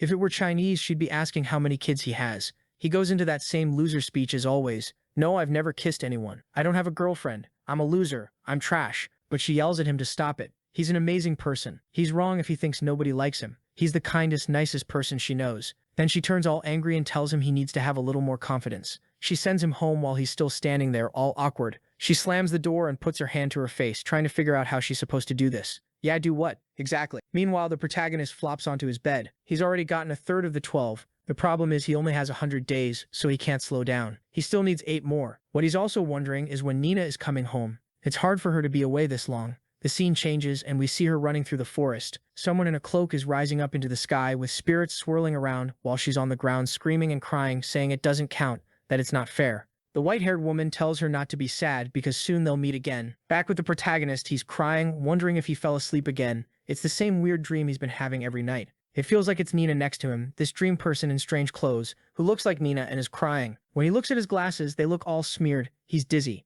They really gave the kid a makeover. He goes to the mirror and freezes, staring at his reflection like, what is this? But the chapter ends, and in the next one, there's screaming that scares Rabin, who's outside. She's wondering why he's taking so long, and yelling when they promise to go together. When she opens the door and shouts asking what happened, she sees him. There were already girls competing before, now he's full-on Chad. Easy explanation. The guy went to sleep and woke up with his sexy look unlocked. Nina is waking up too, asking what the problem is, while Rabin is at the door yelling, asking where his glasses are. Then the cat is surprised too, and the protagonist turns around like, what happened? She touches his face and says he looks really similar. He asks similar to who, but she's just bright red. He tells her to explain, but she says it's nothing. He doesn't look like anyone. Woojin is sure something happened to him. Did some spirit latch onto him? What's going on? Now she's blushing hard, saying she doesn't really know either. And he says she definitely knows something. Suddenly she points and says she might not know, but someone there does. Robert, or more like something inside Robert knows. The judge's powers are getting stronger. The spirit comes out of the girl reacting in this oddly specific way. Then the spirit explains that the more animals join the tournament,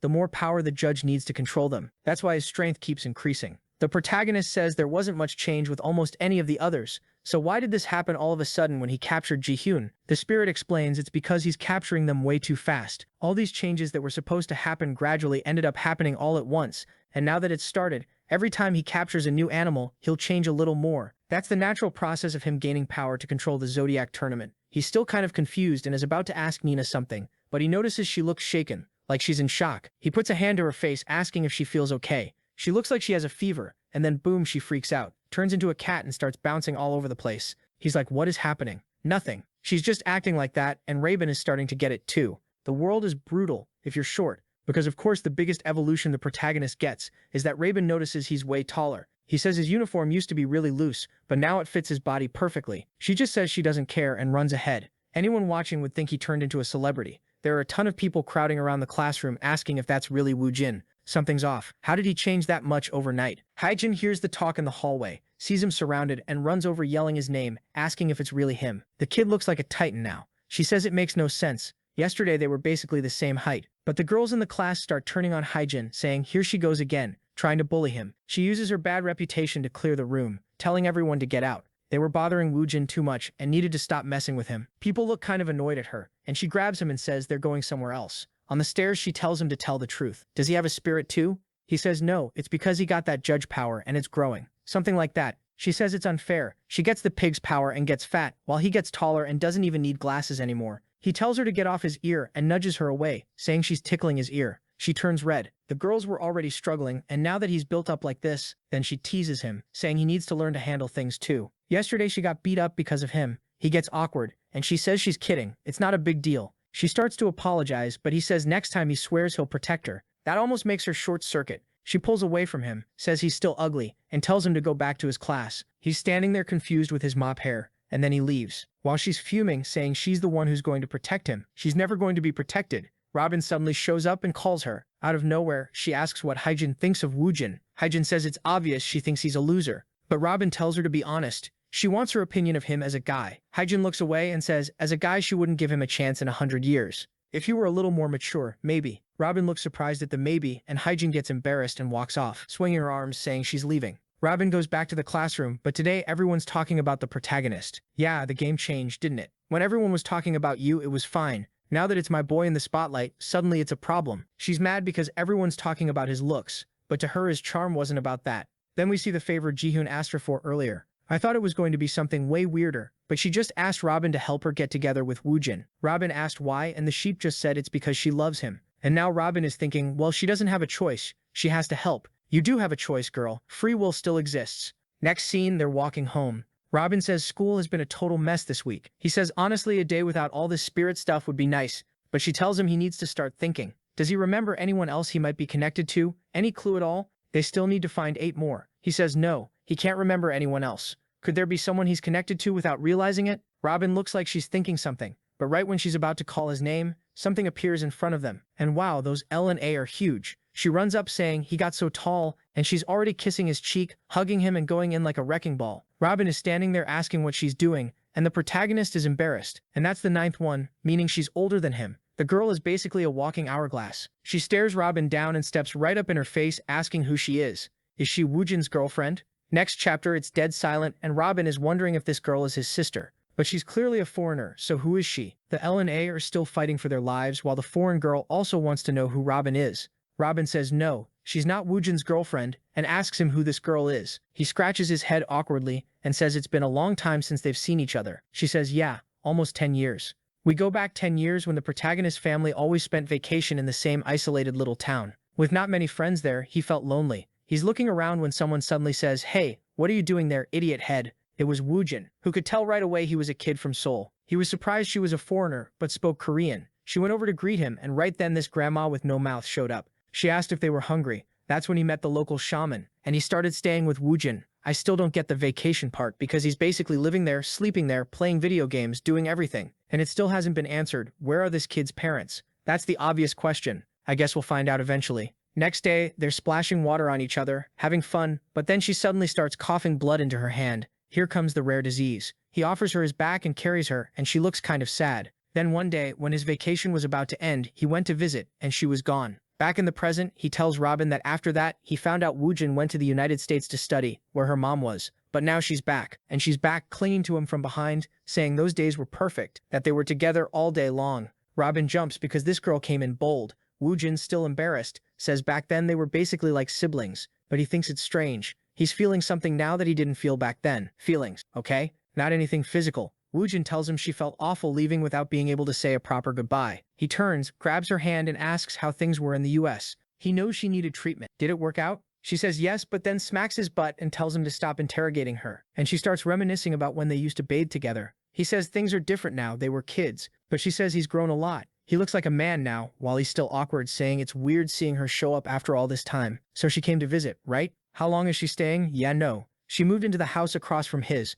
The L and A are still fighting for their lives. Robin, uncomfortable, asks why that spot of all places. That's when Robin's mom shows up, recognizes Woohee and says she heard about her from the protagonist's mom. So Robin's mom is the one who brought her, while Woohee is already clinging to her, thanking her for all the help with the move. Robin's mom says she'll introduce her to the owner of the area and they leave, with Woohee turning back with that little smile, saying she wants to see Woojin later. The two of them just stand there confused. At least Robin is sharp. Right away she says, if you knew each other before, maybe she's part of the tournament. But she notices the protagonist looks totally thrown off. He didn't like that at all. She slams the door in his face and leaves him standing there confused. In her room she throws her backpack down and fumes, scratching at her own head. Then she grabs her phone and calls the sheep, who asks what's going on, and Rabin asks if she's free to meet up. Wow, when that sheep is in its normal form it's already strong, but when it channels those little Baphomet horns it's straight up dangerous. The main guy gets home and Nina's there on the bed acting weird, scratching herself. He's thinking, okay, like Rabin and everyone said, I don't need to worry, these powers aren't going to change me that much.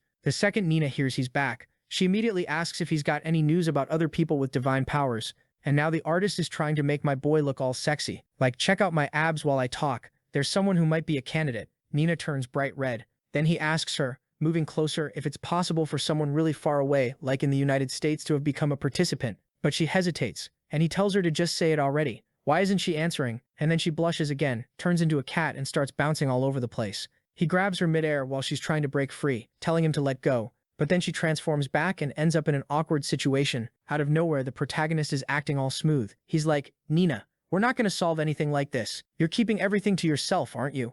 Tell me your secrets. She's completely red. Hun, what? He gets off her while she's got her eyes squeezed shut. She opens them and sees he's already beside her, asking what she's talking about. He suggests they go for a walk to relieve her stress. He says he heard that when a cat keeps jumping side to side, it means they need to burn off energy. But she says she doesn't feel like walking. She'd rather adjust to the human world, or try to find other people who might be part of the competition. He calls to her and says she needs to understand they've been looking for those people ever since they met. Sometimes it's good to take a break too. They both needed it. She's about to say she's fine, but then he grabs her tail, basically calling her out, saying she really hasn't gotten used to it. She can't even hide her tail and ears.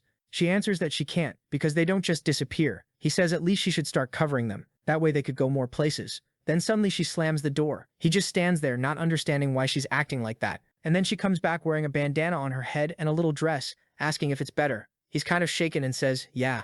At the same time, he notices she's humming, so she's clearly happy. She tells him to hurry up so they can go on that walk. Honestly, the best disguise is just pretending it's cosplay. Cat ears are totally normal these days. So they're out on the street, and she's licking an ice cream, saying she can't go to a world where stuff like this doesn't exist. He asks if she doesn't agree it was a good idea to go out. But like always, she just stares and doesn't answer. He realizes nothing's changed. The only thing that keeps changing is him, because of that stupid judge power. In some ways it's better, but on the other hand, he might die in 100 days.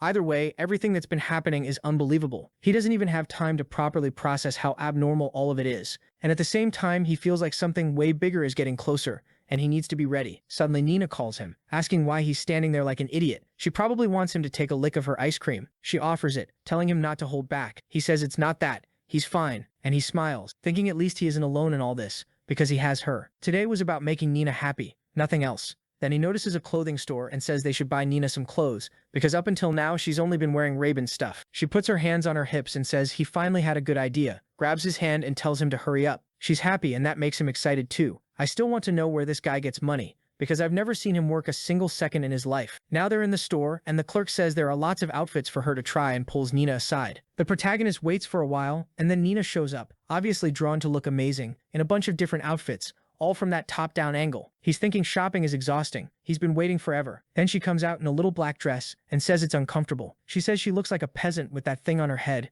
and that dress, while he compliments her saying it suits her anyway, and she always looks good in black. The clerk says the total is 54,000. He immediately bolts, saying they'll come back another time. Outside, he apologizes, saying he didn't know women's clothes were that expensive. The day he gets a job, he promises he'll buy her everything, but she doesn't even seem bothered. She says it's fine, she'll keep borrowing. Then she suddenly smells something and starts walking off. He asks what's wrong, where she's going, and if she found a host or someone else from the tournament. But what she finds is a jar of catnip. She gets super excited, saying she can't believe they sell it here. Oh no, thank God the protagonist came in clutch and stopped it at the last second. He tells her if she needs anything, she should just ask and he'll get it for her. She remembers that god or goddess. Honestly, I never know if that white-haired one is a man or a woman. She says okay then, and walks off. Did he buy the catnip? Because that's going to send her into a full meltdown. He sees her walking away kind of annoyed and thinks maybe it's better if he buys at least one outfit to calm her down. But he seems to have an idea of a certain place. He takes her to visit a Korean temple, but the person at the entrance says if they're wearing traditional Korean clothes, they don't have to pay. Looks like they provide the outfits too, because now she's dressed up and saying she feels weird. Probably because those are the kinds of clothes she supposedly wore if she's really from 3,000 years ago. And the protagonist feels awkward too, saying he hasn't worn something like that since he was a kid, but she keeps seeing that other person from the past, and I don't know if that's a good thing. She's drawn to him, but it's not exactly him. She's drawn to who he reminds her of. I don't know if that's positive. She goes to step closer, but then she gets her head caught on a branch like an idiot. The cloth flies off and it reveals her ears. Honestly, it's not like she's revealing a dragon head. It's just 2 cat ears. You can play that off. Next chapter, she runs after the thing that flew off, but it lands right on top of the pond. She's standing there not knowing what to do, when the protagonist shows up and throws his jacket over her. Again, she looks at him and sees that guy from the past, and he tells her to be careful because her ears are showing. He also wonders if he can reach it, while she's thinking to herself that he's kind of showing up in her mind again. Then she remembers being in the same situation in the past, staring at the water like an idiot, when that guy threw his cloak over her, appeared beside her and smiled. Woojin says if he had a stick or something, it'd be easier. Meanwhile, Nina tries to remind herself they're not the same person. We see her in the past, approaching a village under a tree, sleeping 3,000 years ago, holding the necklace in her hand, saying things still weren't over. But now, after what felt like forever, she finally made it this far. Sleeping 3,000 years in a tree is wild, all because she had hope of making a certain wish come true. But now, seeing the protagonist, she wonders if that's why. He picked up the thing that hides her ears and says it's not that wet because it landed on some leaves.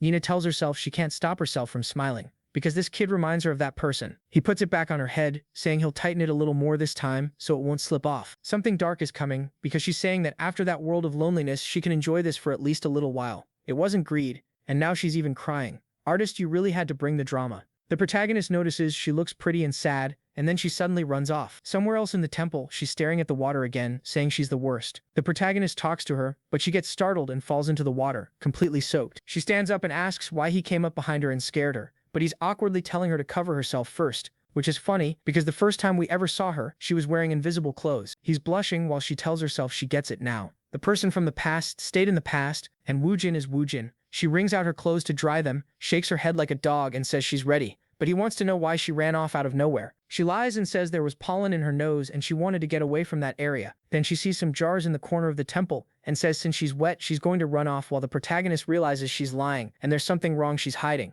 He's about to chase after her, but behind him there's a kid crying. The mom tries to calm him down because he dropped his ice cream, and then this older woman tells the mom to understand the boy won't stop crying just because she pressures him. Waves appear even in the smallest hearts, but when they settle, we're all the same. That proverb comes out of nowhere. Emotions need time to calm down like the sea, so she should let the kid calm down, and then he'll explain what happened. And the kid calms down and tells his mom he's crying because his ice cream fell. That was a little lesson for the protagonist too. He realizes maybe he needs to give Nina time to calm down and then she'll explain. Maybe it's too soon. He's only known her for a month, and he already wants to understand everything she feels. He's standing there with his hand on his chest when she calls him, telling him to hurry up, so they're in the temple, and he sees a box nearby and explains it's for makeup. She doesn't even know what makeup is. Now the artist suddenly goes full romance mode. She's lightly hitting him while he says if she doesn't know what makeup is, she can just learn. He's smiling, she's blushing, that kind of back and forth. Then they're outside the temple. Their little date is over, they're heading back, and now that the romance part is done, it's time for jealousy. Bin sees the two of them coming home and hides out of nowhere, and now she's thinking to herself that if something is happening between them, she doesn't have much time left. When they're about to go up the stairs, she appears and calls the protagonist. She's bright red, and he asks what's wrong,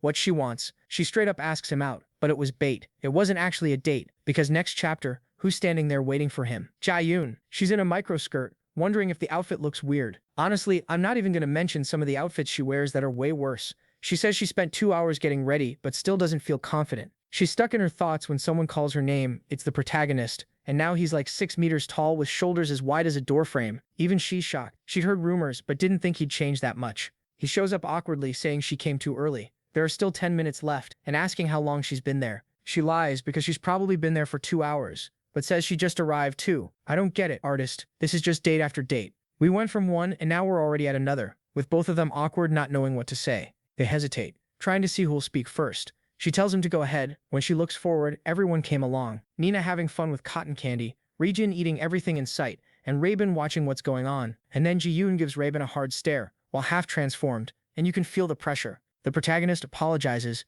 saying he had to take the subway because everyone came with him like that. Right away, Ji-yoon is glaring at Raven again, like what is this about everyone being stuck to her? But of course Nina doesn't care at all. She immediately clings to him, saying there are too many people, so it's better if they stay close so they don't get separated. The three of them start walking off, while the other girl just stands there staring, and Raven comes over to apologize. She gets stared down again, and the girl says Raven better have a really good reason for all of this. Robin says she'll try to explain, and then we jump back to the night before, when she went to talk to the protagonist because she had something to say. He asks what it is, and she asks him out. They both freeze, and he turns red, still trying to figure out what that even means. Then Robin explains that it's not that kind of date. Ji-hyun got some tickets to an amusement park and wanted to know if he could come along. The protagonist says, sure. Robin calls him an idiot for thinking the wrong thing, but asks if he's going or not. He wants to know what she means by thinking the wrong thing. He says he definitely wants to go, and she gets all shaken up, wide-eyed. She says she'll tell Ji-hyun, and he's like, great, everyone can go together, it'll be fun. It's his first time at a park too, outside of school, so why not bring everybody? Before Robin can say no,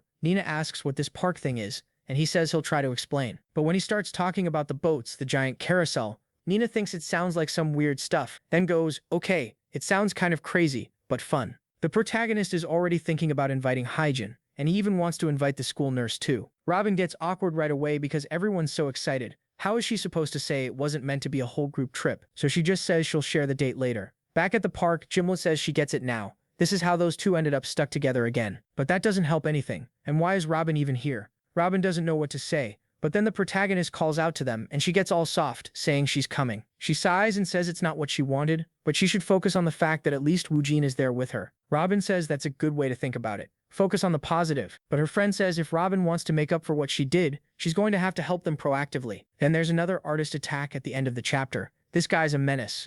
At the park, everyone's saying there are way too many people and it's packed. Nina thinks it might have something to do with the Zodiac tournament, and the protagonist tells her to forget that. They're here to have fun and relax. We've been relaxing forever. Can the story start moving again?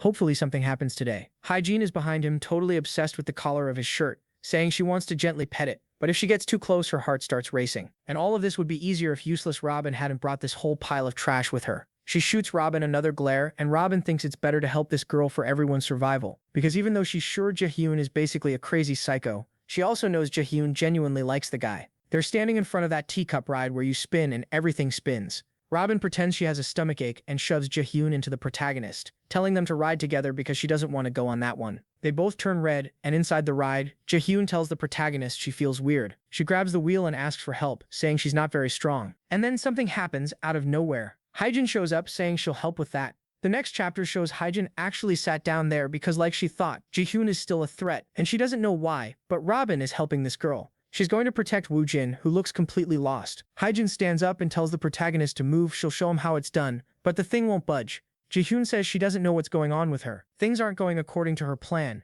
but Hyjin isn't backing down, and Ji-hyun's like, no way, she's stronger than her, and says fine, let's see. Then she spins it hard. While she's at it, she slides a little closer into the protagonist and apologizes, saying she didn't do it on purpose. Meanwhile, Nina is wondering why they made the cups so huge. The park day keeps going. Take a photo of one, take a photo of the friends, with Robin basically helping everyone while the others are sweating and fighting over the protagonist. Then comes the classic haunted house. The protagonist charges in and they go in too. But the girls have special powers. At least Robin and Ji-hyun can see perfectly inside. The protagonist tells them to follow him, and the girls, all love-struck, say of course. There's a mummy actor inside wondering who this punk is bringing two girls into this place. He's a top-tier actor and lonely, so he decides he's going to embarrass the protagonist. Then he gets stared down by the sheep, freaks out and runs off screaming, and everyone's confused because they walk through the corridors and don't find a single ghost. After that, they're on tiny bumper cars, which honestly looks violent. Nina doesn't get it. The protagonist wonders if this is really how you play, and then the fun starts. He bumps Ji-hyun a little, but suddenly, boom, she gets slammed right after she smiles. She looks back, and of course it's Hyjin saying that's how you play this game. Ji-hyun gets furious, but then the protagonist drives by and bumps Hyejin's car,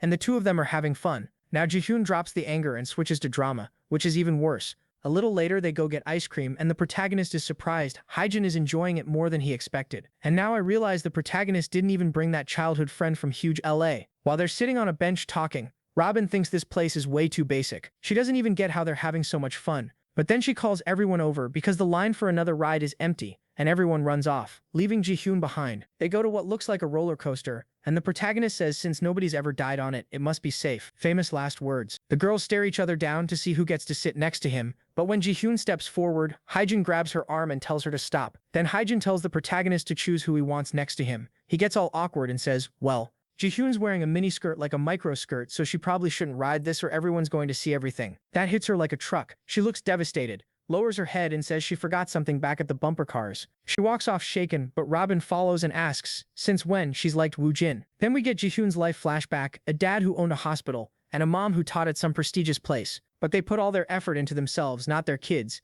Even on her birthday, she'd just get a boxed cake and be alone at home. At school, it wasn't any different. Nobody wanted to talk to her, and she just stayed in the library with the nerdy girl. That's where she met the only person who might be even nerdier than her, Woo Jin, the loser. And before she realized it, she was always looking for that filthy piece of trash. One day, everyone left a mess of books. She realized she wouldn't have time to clean it up, so she left, saying she'd finish tomorrow. But on the way out, she saw the protagonist coming in. She wanted to say something but stayed quiet. It made no sense to talk to someone she'd never spoken to even once. The next day, she woke up late and panicked, thinking everything would still be a disaster. But when she got there, surprise, it was all clean. On the table, there was a little sheep book with a message from the protagonist, thanking the library staff for always cleaning and saying he tidied up yesterday. She got curious and found out he was Woo Jin, a boy who liked animals. And then she bought a Sony camera, and that's when the stalker was born. Back in the present, she says she realized Woo Jin's kindness wasn't just for her, and she's fine with that. From now on, she'll be satisfied just watching him from far away. She gave up so easily. Come on, try harder, change.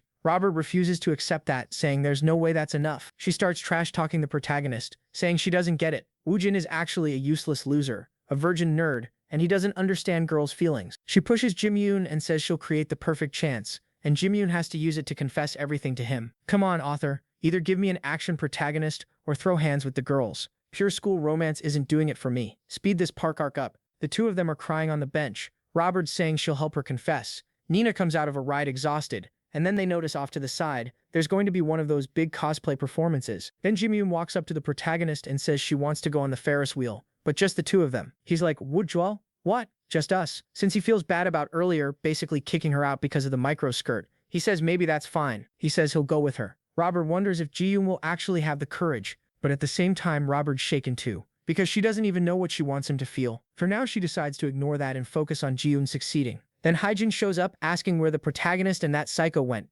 Robert, acting weird, says she has no idea. Hyejin notices and starts tickling her, and Robert freaks out and ends up spilling it. Now we're at the Ferris wheel. The two of them are facing each other in awkward silence. Hyejin and Robert get into another cabin and just watch. Hyejin wants to know what Robert is planning. Robert tries to deny it, but Hyejin is sure Robert is helping that psycho sheep cling to the protagonist. And why? Why would Robin push the boy she likes toward that girl? Hyejin remembers two things. How Robin used to stare at the protagonist, and the same thing the sheep said, watching from far away was enough. Now Hyejin is shaken. She can tell the vibe isn't friendly anymore. Back in the protagonist's cabin, he says the view is amazing. But when Microskirt Girl doesn't react, he realizes that's not it. He's confused. She's not saying anything. Is it because of what happened at the roller coaster?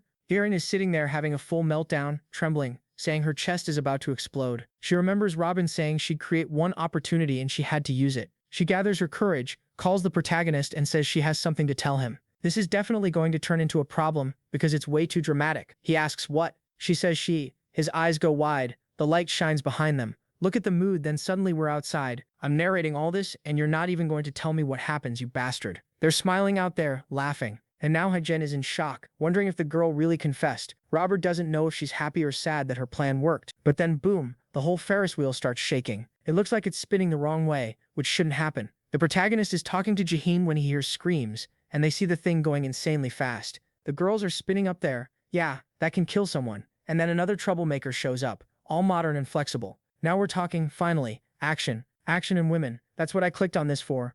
Next chapter. Robert is in shock, asking why it's spinning backward. But before she gets an answer, the two of them crash into each other, getting squished together. She tries to yell at the operator, but but he's just on his phone ignoring everything. They're confused. He's wearing noise-canceling headphones. What is going on? And why does it look like nobody in the park is noticing anything? That's seriously weird. Who has this broken, overpowered ability? The protagonist runs over to the guy in charge, and the guy tells him to back off. Can he see the Ferris wheel is still spinning? The protagonist says yes, he can see it. That's the problem. Right then, Ji-hoon says it's no use.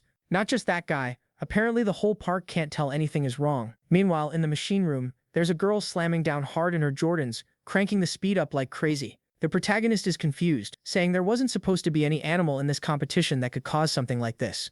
But there are tons of people around, so how's he supposed to know who it is? Look over there. Look behind you. They're hiding from you back there. Behind that white glare. The girls inside think it's something to do with Ji-hin. That someone tried to screw her over and now she's messing with them back. But down there she's starting this amazing transformation, saying she's gonna wipe everyone out, even whoever's making this happen. He tells her to calm down and not go around hitting people. She says fine, but at least she's gonna stop this wheel. So she powers up and runs straight toward it. And oh my god, she gets smacked like a total idiot and thrown to the ground. It's always like this. When it's an enemy, they're insanely strong. The second they become an ally, they turn into trash. Then someone asks the protagonist if his common sense is just gonna stand there. She might be kind of scary, but she's actually a kind person. That voice is coming from Ji-hin's direction. He's confused because it doesn't sound like her. And yeah, it's not, it's the spirit in her chest talking, telling the bastard to stop acting like he used to. He needs to use the powers he has. So the protagonist puts his hand on his chest, his eye starts glowing, and he sees energy around Ji-hin. Not just hers, he can see the energy he has too. And the sheep explains that now that he has more abilities, he can focus and see divine power in people. And now that he has that much energy, he can transfer big amounts and fill up other people. The protagonist asks how, and the sheep says something weird. Share your divine power through the biggest entrance of her body. He immediately concludes, her mouth. Thank God he's a decent guy.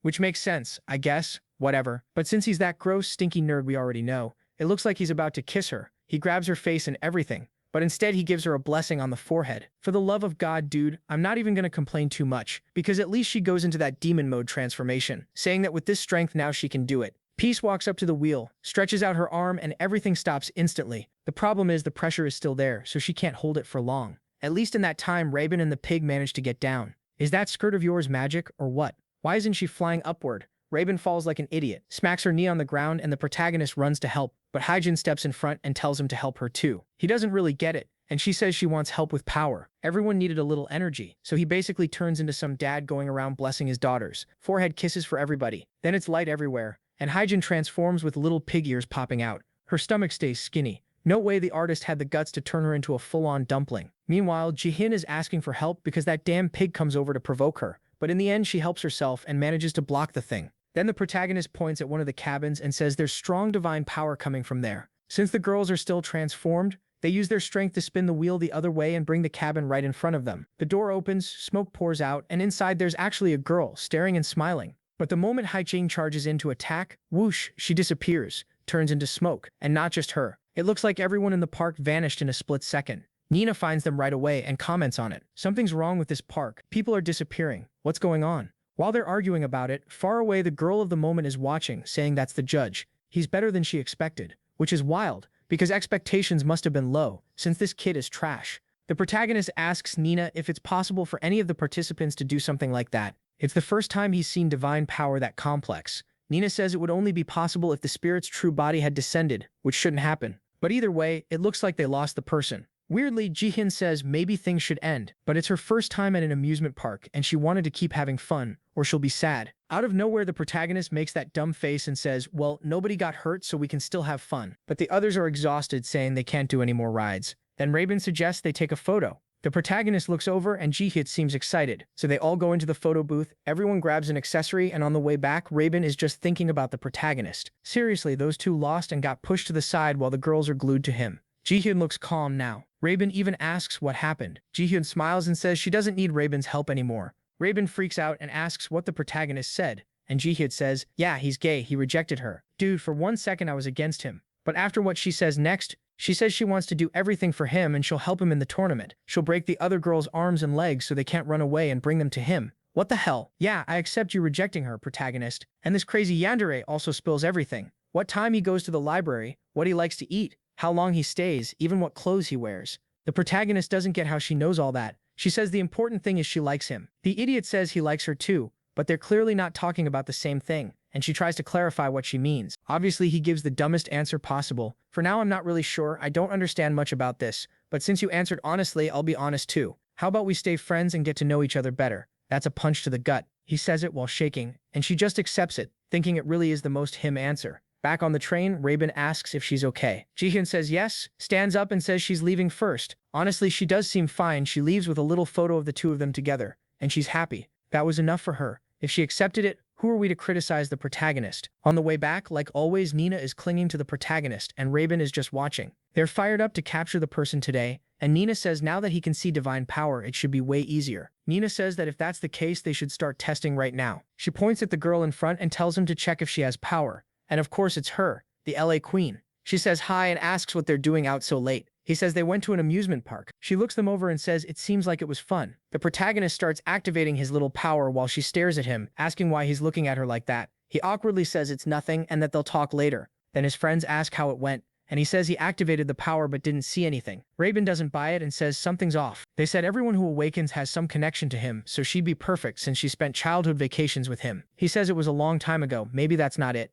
And Nina says fine. But then they'll have to meet everyone he's gotten close to recently. Suddenly, the protagonist remembers someone and says he hasn't talked to this girl in a while, but she's still on his friends list. He used to be the biggest loser, and now he's got old women's numbers saved. That doesn't add up. Wait, never mind. Because I just found out he was a nerd who played RPGs and met a girl in the game named Kokyo. She was popular with everyone, and somehow even in a game this miserable kid manages to be gross. Dude, you're a nerd. You were supposed to be level 999 and have her going, please help me, senpai. After some chatting, he found out she bought brand-name clothes, so her family seemed rich, but she also talked about drinking, so her personality was hard to read. One day she said she wanted to leave the guild because the leaders were all hitting on her. The protagonist said that guy was wrong. He was almost 30, and she was way younger, right? That's when they started talking more. She felt safe with Woojin, the super virgin kid, and the protagonist is listening to her voice and thinking it sounds amazing. She could be a streamer. Now that I think about it, do you remember this story started with him saying he liked Haiji's foot? How did we go from a creep who tells the whole classroom he likes a girl's foot to this kid who's scared of everything? Hard to say. They kept talking all night and time passed, just messaging back and forth while he was getting bullied by Hoiji at school. The idiot's username was Master of Animals, and it looks like he planned to eventually meet Kokyo, but after he got bullied, he lost confidence and never contacted her again. Nina doesn't understand any of this. She has zero idea what a game even is. Robert says it sounds plausible that this person awakened, and the other one is basically chewing on his phone telling him to call already because they don't have all day. The protagonist feels awkward. She'll think it's weird if he messages out of nowhere. Robert tells him to show her the contact, and she'll message her right now. She was online 1 second, and the next she was offline. Scene change. It's a meeting of her team. Everyone talking about how incredible Kokyo is. Her voice is so soft, so delicious. They're sure from her personality, her character, and her voice that she's amazing. Everyone's chatting like that while the guild leader, who looks like the protagonist's dad, just watches. Then the door opens and everyone blushes. A woman walks in wearing this tight, vacuum-sealed looking dress, fixes her hair, and asks if this is the guild meetup. The idiots stumble over themselves and say yes, and she introduces herself as Kokyo. Next chapter switches to a PC cafe. Everyone's gaming, and suddenly someone slams ramen down on a guy's table. He goes, "What kind of trash service is this?" Then he looks up and sees who served him. I remember her if I'm not mistaken. She's the dog one. Like literally dog. Not that kind of. Never mind. And the guys don't even care. She can treat them however she wants. If she's working, everyone comes to this place. Then right at that moment, she welcomes them. And it's the protagonist and the others walking in. Nina says the smell is weird. And Robert says it's a place men weirdly like way too much. The protagonist logs into the game to see if he can find Kokyo again. He opens the Gigi guild, but only a few broke-looking people are online and she's offline. He finds a guild officer and asks what happened. Did the guild die? The guy explains it didn't die. Everyone just went to the guild meetup. The protagonist asks why everyone went. What was so special that they were that interested? The guy says it's because Kokyo said she'd attend. And we're back with the guys offering her fried chicken, proposing marriage. Eat my chicken. Get out of here, you weirdos. They're all staring while she drinks a beer. Guys on the other side are staring too, saying she's sexy. She starts getting sick of chicken wings, and another guy stands up ordering a bunch of stuff. God, what a bunch of annoying dudes. But she doesn't help either. She leans in, throws finger hearts, tells them they're the best. And now they're trying to invite her to an after party. They say they'll catch the first train, which is basically saying they'll stay until 5 or 6 in the morning, and then leave. She's standing there not sure what to say, when suddenly someone says that's enough, it's already too much. It's the leader in the back saying it doesn't matter how close they are in the game, they just met in real life. They shouldn't pressure her. She's like, oh my god, he's so mature, so responsible. Outside, she's thanking him, but if I remember right, at the start of the protagonist's story, didn't he say this was the guy who was hitting on her? The guildmaster? And I'm thinking he's doing that two-faced thing, acting responsible but actually being the worst predator. Or maybe not, because she thanks him for not calling the sub-guild master, who makes her even more uncomfortable. The guy says he can call her a taxi if she wants, right as she's about to accept, but then her phone starts buzzing. She suddenly takes off running, hides in an alley because it hit midnight. She says this ability is a total curse. Next thing you know, she's already on the bus, while everyone around is talking about her in the chat. Oh, and we find out the picture she uses in the chat is actually edited. She's way less thick and way less, giant than she looks there. I think that's it. She made herself look bigger because in real life she's tiny. My god, we get home and she's not just tiny. She literally is a kid. What the hell? But she's celebrating, saying the meetup was amazing, and she even saw the guildmaster. And that's when we remember, a little earlier, when she took her photo and was wondering why she looked like an elementary school girl. She always dreamed of growing a little more. But because she looks like that, she decided to try using her voice to make money in the game. So she kind of, acts super nice so people would give her items, then she'd sell the items, I guess. Until suddenly one day, when those pillars of light went up, she was on her way home, and in the blink of an eye, boom, she grew and got huge. This really is the most half-baked power ever. She turns into an adult after midnight. What the hell? Or after sunset. I didn't get it. She's at home trying to figure out what's going on with her when she suddenly gets a message from the protagonist. She thinks it's weird this guy hasn't messaged her in forever, and the message is him asking if she's noticed anything strange happening to her body. She's instantly confused because they haven't talked in ages, and that's the first thing he says. But at the same time, she's thinking the guild meetup wasn't that bad and she loves the attention she gets. On the other hand, that assistant GM is saying he heard she's insanely hot and he wishes he'd gone too. He says he's going to kick her out of the guild, but then the real leader shows up and says that's enough. The chat gets restricted right then. The leader apologizes and she says it's fine. Then he says, well, they're going to have to set some rules for the guild. How about they talk privately offline later? And here comes the devil, because there are things about the assistant GM he wants to apologize for. She tries to say it's fine, but he's being dramatic, saying no, he won't accept that. He needs to protect her, so she should give him her number so they can talk. And weirdly, this girl is totally excited. Like, girl, that's dangerous. Next day, she's still confused and barely slept. She's walking down the hallway watching the protagonist, and he's saying that if he sees someone with his own eyes, he can tell whether they're a divine host or not. She's trying to go into the room, kind of awkward. Actually, it's the nurse's office, and the nurse is saying there's a kid who's been absent a lot lately. And right then she shows up saying she doesn't feel well. Immediately, the protagonist looks at her. In an instant, he recognizes her as that Kokyu by her voice, right? She says he's got the wrong person and tries to run, but he comes up behind her and says he's the master of animals. She freaks out, asking if he's Woojin, and before he can answer, she realizes it's time. Boom, she transforms, and suddenly she's gigantic. And like, okay, FBI, what are you gonna do now? I'm not gonna praise anything, I'm just gonna stall so people can watch and make their own conclusions. They're standing face to face, the protagonist yelling like he's having a meltdown, while the poor girl is terrified. If anyone sees her like this, they'll think she's a pervert like last time. When the transformation happened and she was out on the street, everyone started saying maybe she was an idol or someone famous, but her clothes were kind of small. Why was she walking around half naked? She has no idea what to do, and the protagonist uses the only move he's got and covers her with his coat. She's confused. She just transformed and grew right in front of him, but he seems calm. At the same time, she notices he has a tattoo on his chest that's glowing. He steps closer, telling her he knows how to fix this problem, but then her phone rings and says it's too late. She's going to be late for her date. He's still trying to process it and wants to say something, but she shoulder checks him and runs off again. Come on, author, what are you trying to do here?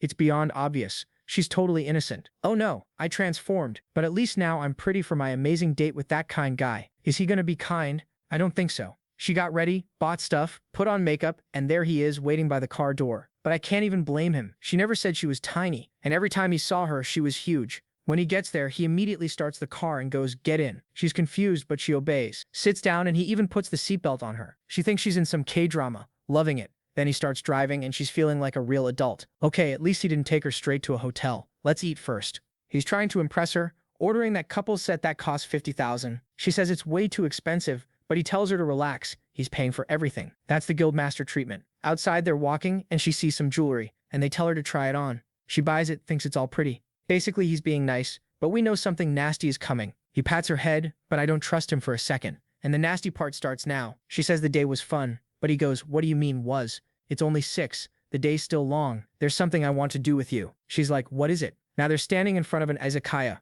one of those little bars. And here comes the classic, "Drink this, just a little. It's no big deal, it's weak." She drinks the first one thinking she'll be fine. She's already all red, saying it tastes like soda and it's easy to drink. He says, "Yeah, it's so easy. She can drink as much as she wants." And now she's leaning on him and the guitar starts playing. He whispers in her ear that she gets prettier the more she drinks. That's a new technique. At the same time, he asks if she's sleepy. Then he's leading her through the streets, saying this situation is dangerous. It's time for him to finish the most obvious plan ever. He says they're too tired. How about they rest before going home? She says they can sleep at a PC cafe. He says PC cafes are nice, but there's an even better place. When she opens her eyes again, surprise, she's not at a PC cafe. What is this? There's a table with red monitors, a room full of cameras. Oh, he was playing on 2 accounts, and that's when she recognizes one of them. At the same time he was the guild master, he was also the creep who kept hitting on her. She's sobering up now, and it's too late. She should go home. She stands up saying she's leaving, but then he throws her onto the bed, saying he spent 200,000 on her today, so she's not leaving without doing anything.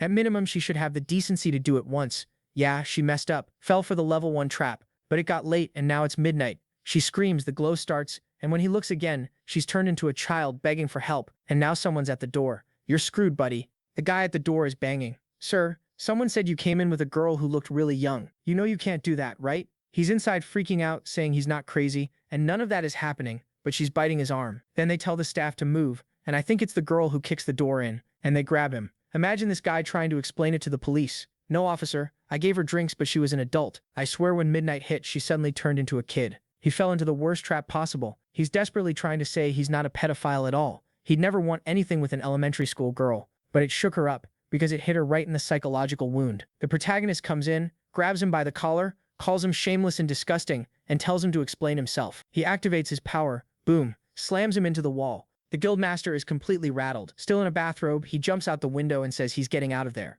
Nina asks if she should chase him, and the nurse says no, there are more important things. How? The girl is already safe. Chasing him is obviously more important. Anyway, next scene looks like they can't prosecute him because there's no proof. What? Weren't there cameras? Didn't the woman at the front say she saw it on the cameras? But okay, when it was on camera, the girl was still grown, so maybe he slipped out of it. Now Kukyo wants to know how the protagonist found her. He explains that the coat she took, his coat had his phone in it, and they tracked it with his friends. Now that I think about it, her power is pretty weak. You just get bigger. That's it? Okay. Then the protagonist says he talked to the guild people, and it turns out everyone already knew the master had been watching her for a long time. He even went as far as creating a secondary character, just to make that character look like the bad guy, so he could play the nice guild master. She's thinking, yeah, he really is trash. The protagonist says she was lucky they stopped it before anything happened. She says that's not luck at all. She thought he actually cared about her, but it was all fake. And the worst part is when he saw who she really was, it only got worse. He felt disgusted. She really was pathetic. She's making a face like she deserves a pie to the face. But then the protagonist starts flirting. Careful. The last guy who flirted almost ended up in jail. He says she's exactly how he always imagined. She asks what he means and he says she's cute and charming. She jumps, then tells him to explain what he means. He says she's cute like when she'd cheer him on when he got a rare item. Stop lying. You were trash at the game, you didn't have any rare items. She smacks his shoulder, saying he really sounds like a loser gamer, even in real life. Exactly how she imagined. He likes that apparently. Looks like we just found out what Woojin is into, getting insulted by women. Suddenly they're both quiet. He leans in and she immediately puts her hand up like, back off. Too fast. Slow down. He tells her to relax. He's just trying to help her control the divine power. She just needs to trust him. Then he hugs her and the chicken joins the tournament. We still don't know what her animal is, honestly. The power activates tons of light. She feels heat, energy across the city. Meanwhile, the guild master is heading back to the internet cafe again. The guys ask, dude, you're in a bathrobe. What happened to your clothes? He says he almost got screwed. He just got out of the police station. The guys say looks like he went as far as he could go if he ended up at the cops. He says he got lucky they don't have any evidence, so he got out. But while he's saying all that, we see the dog girl listening to everything. And as soon as she serves him, he looks to the side and already picks out the next victim. Careful. This one bites, literally, I think. And he's a psycho too. She went into the bathroom stall and he came in right behind her. A while later, his friends are wondering where that idiot went. And inside, we see him under the dog girl's shadow, getting wrecked, slapped around, beaten up, exactly. She even steals a cigarette from him and says that's number 5, not bad. So now we've got our badass girl. Let's see how she acts. But soon enough, she's going to be blushing around the protagonist too. We already know it. Next chapter. Right when Kukyo joined the tournament, she asks what that thing flying is, and he says it's the animal spirit that's giving her those powers. She says she knows, but it looked more like a sick chicken or a sick spirit. It wasn't doing well, because the spirit says it's shaken up by how much she drank, and says she was an idiot for drinking that much. If she'd gone up against that guy using the spirit's basic strength, she would have won. The main guy tells her the spirit isn't lying. Since she's got divine power, it should be possible to do something like that. She can control it. She gets excited, of course. So how does she get big again? She wants to transform right now, but he says the transformation might be different. She's thinking she's gonna sprout. I don't know, chicken feathers, wings, something like that. But then she starts glowing, and right away all the girls rush into the room to talk to him. And what they find is her, now transformed into this tiny little giant. Next scene, everyone's in the living room. And I guess Kukyo explained everything that happened. Hyjin is immediately blunt and says the girl's basically having fun with her powers, using them too much for her own benefit and entertainment. The teacher warns them to be careful, because when she takes that form, it's kind of dangerous. She apologizes and says she'll be careful. Meanwhile, the main guy tells everyone to stop giving her such a hard time. She says she'll think about it and reflect. But then Nina jumps on him, opens the boy's shirt and says the important thing is they already have 5 people on the list. There are still 2 months left, so at this pace they won't have any problem. Ji-yoon asks if she's really sure about that. That person they ran into at the amusement park that day was on a completely different level. There could be others like that who'll be way harder to capture. Everyone gets kind of quiet and down about it. And then Kuko asks what this finding more host thing is about. He explains it's everyone participating in the competition, the ones who have the Zodiac spirits. Usually if someone's acting weird or transforming, you assume they're a host. Kukio asks if they're all going to hunt together, and he says yes. She gets excited, saying it's like a game and it sounds fun. Then the wide-hip nurse says they could make it a school club. That way they can meet up without looking too suspicious. Ji-yoon suggests calling it a photography club so she can pose for Woo-jin. Another girl wants a gaming club, another wants a research club, but nobody's really into anything. The nurse says the best option is a research club, because then they can do whatever they want and just say, we're researching it, and that's that. Nina, on the other hand, draws everyone's attention, because they want to know what she's going to do. Since she's not part of the school, she turns into an angry little cat and jumps. But the main guy catches her midair and says, fine, she'll be the club mascot in cat form. Now we're at school. Everything's set up, the club is formed and running. But then we see an old guy walk into a classroom and get everyone's attention. He says it's unusual for this to happen halfway through the year, especially when they're already close to graduating, but they have a new transfer student. For a second I thought it was a girl, but the person who picks up the chalk is a man who starts writing on the board. I'm pretty sure that's the dragon, right? He introduces himself as Cheon Eg and throws out a nice to meet you. Next chapter, out in the hallways, Ha-bin is looking for someone's classroom. She accidentally bumps into someone, says hi to the teacher, and starts helping people out since she works with the student council. After a while, she's exhausted. Then her friends suddenly come over asking her for tips like how to seduce guys, because they think she's got talent, since she's had Woo-jin around since childhood. She says that has nothing to do with it, but the others say she shouldn't complain because he wasn't that bad looking once he took off his glasses. All of that is just to create some drama and make her start wondering in the end, why do I feel this tightness in my chest? Come on, girl. It's been like 50 chapters of suffering already. In the end, he's going to reject you too, because he's way too much of a man to like women, so don't even stress. Anyway, the main guy walks into the club room with Ray. The cat's there, everyone's there. Nina is furious, because apparently some of Haeben's friends keep coming in all the time to pet her. She's jumping on the main guy, complaining that he's always late, and while he's about to ask Haeben something, he notices she looks kind of sad and asks if something happened. She just says people used her a lot today, and she's pretty worn out. Then the nurse starts explaining the obvious. They're going to use Woo-jin and his power to try to locate more people at school who have powers. But Kukio shows her tablet and says she's been checking everything happening in the area, dating apps, school chats, to see if anything suspicious pops up. And there's one story that's really worth investigating, a weird duel that's going to happen at the track. The main guy wonders who would even do a race duel, and the sheep says it's probably whoever has the horse spirit. Nina agrees. Now that they've seen several spirits, it's getting easier to guess the ones they're missing. The race is supposed to be at midnight. Ha-bin doesn't want to stay that late, but Nina says if the duel is happening today, they don't have a choice. Plus, it might be the only chance, so skipping it is risky. Kukio thinks it sounds fun, while the guy who just transferred just stands off to the side watching Seonji. He walks down the hallway, nothing suspicious.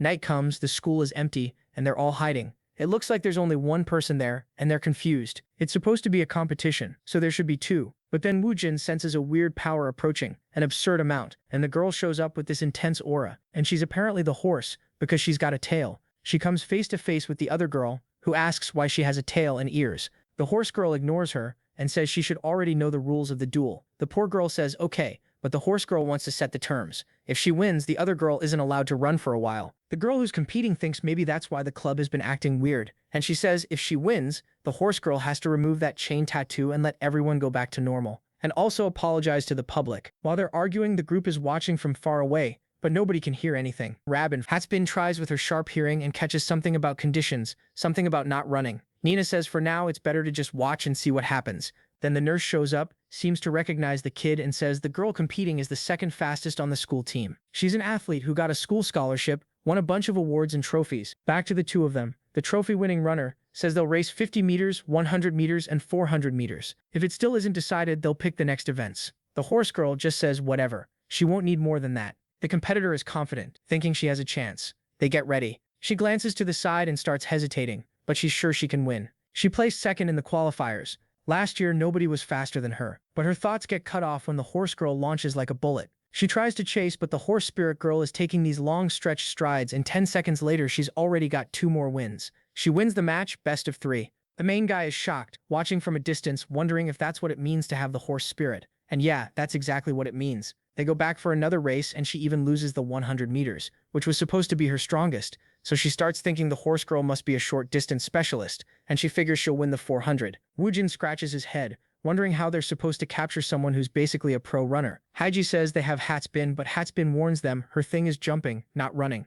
Nina says there's actually a pretty easy way. Since it's a race, they know exactly where she's going to finish. They get ready for another round, but suddenly the competitor takes off early. She went 5 seconds before the timer, telling herself no rule said she had to wait until the last second. Yeah, that's obviously the basic rule, girl. She knows the other one is using some kind of trick, so this makes it fair. But the horse girl doesn't care. She waits out the 5 seconds, then shoots forward, passes her, and right then the main guy tells everyone to move in. The group jumps in, but the horse girl activates something and takes off, leaving everyone eating dust. The group is stunned. She stops, turns around, and says the duel has been decided. From now on, the restriction will activate. And boom, she drops the curse on the other girl, her thighs getting squeezed by chains. The main guy realizes that's the price of losing a duel against her. Then suddenly it's the next day, and she just got away? Because the nurse is looking at the girl's leg with the tattoo, and she says it only starts hurting when she starts running. The main guy asks why she's so obsessed with running, and what happened for her to end up in second place. Why did this whole fight start? She explains she's second because the number 1 runner suddenly disappeared from the team. In a flashback, we see the track group talking about a rumor.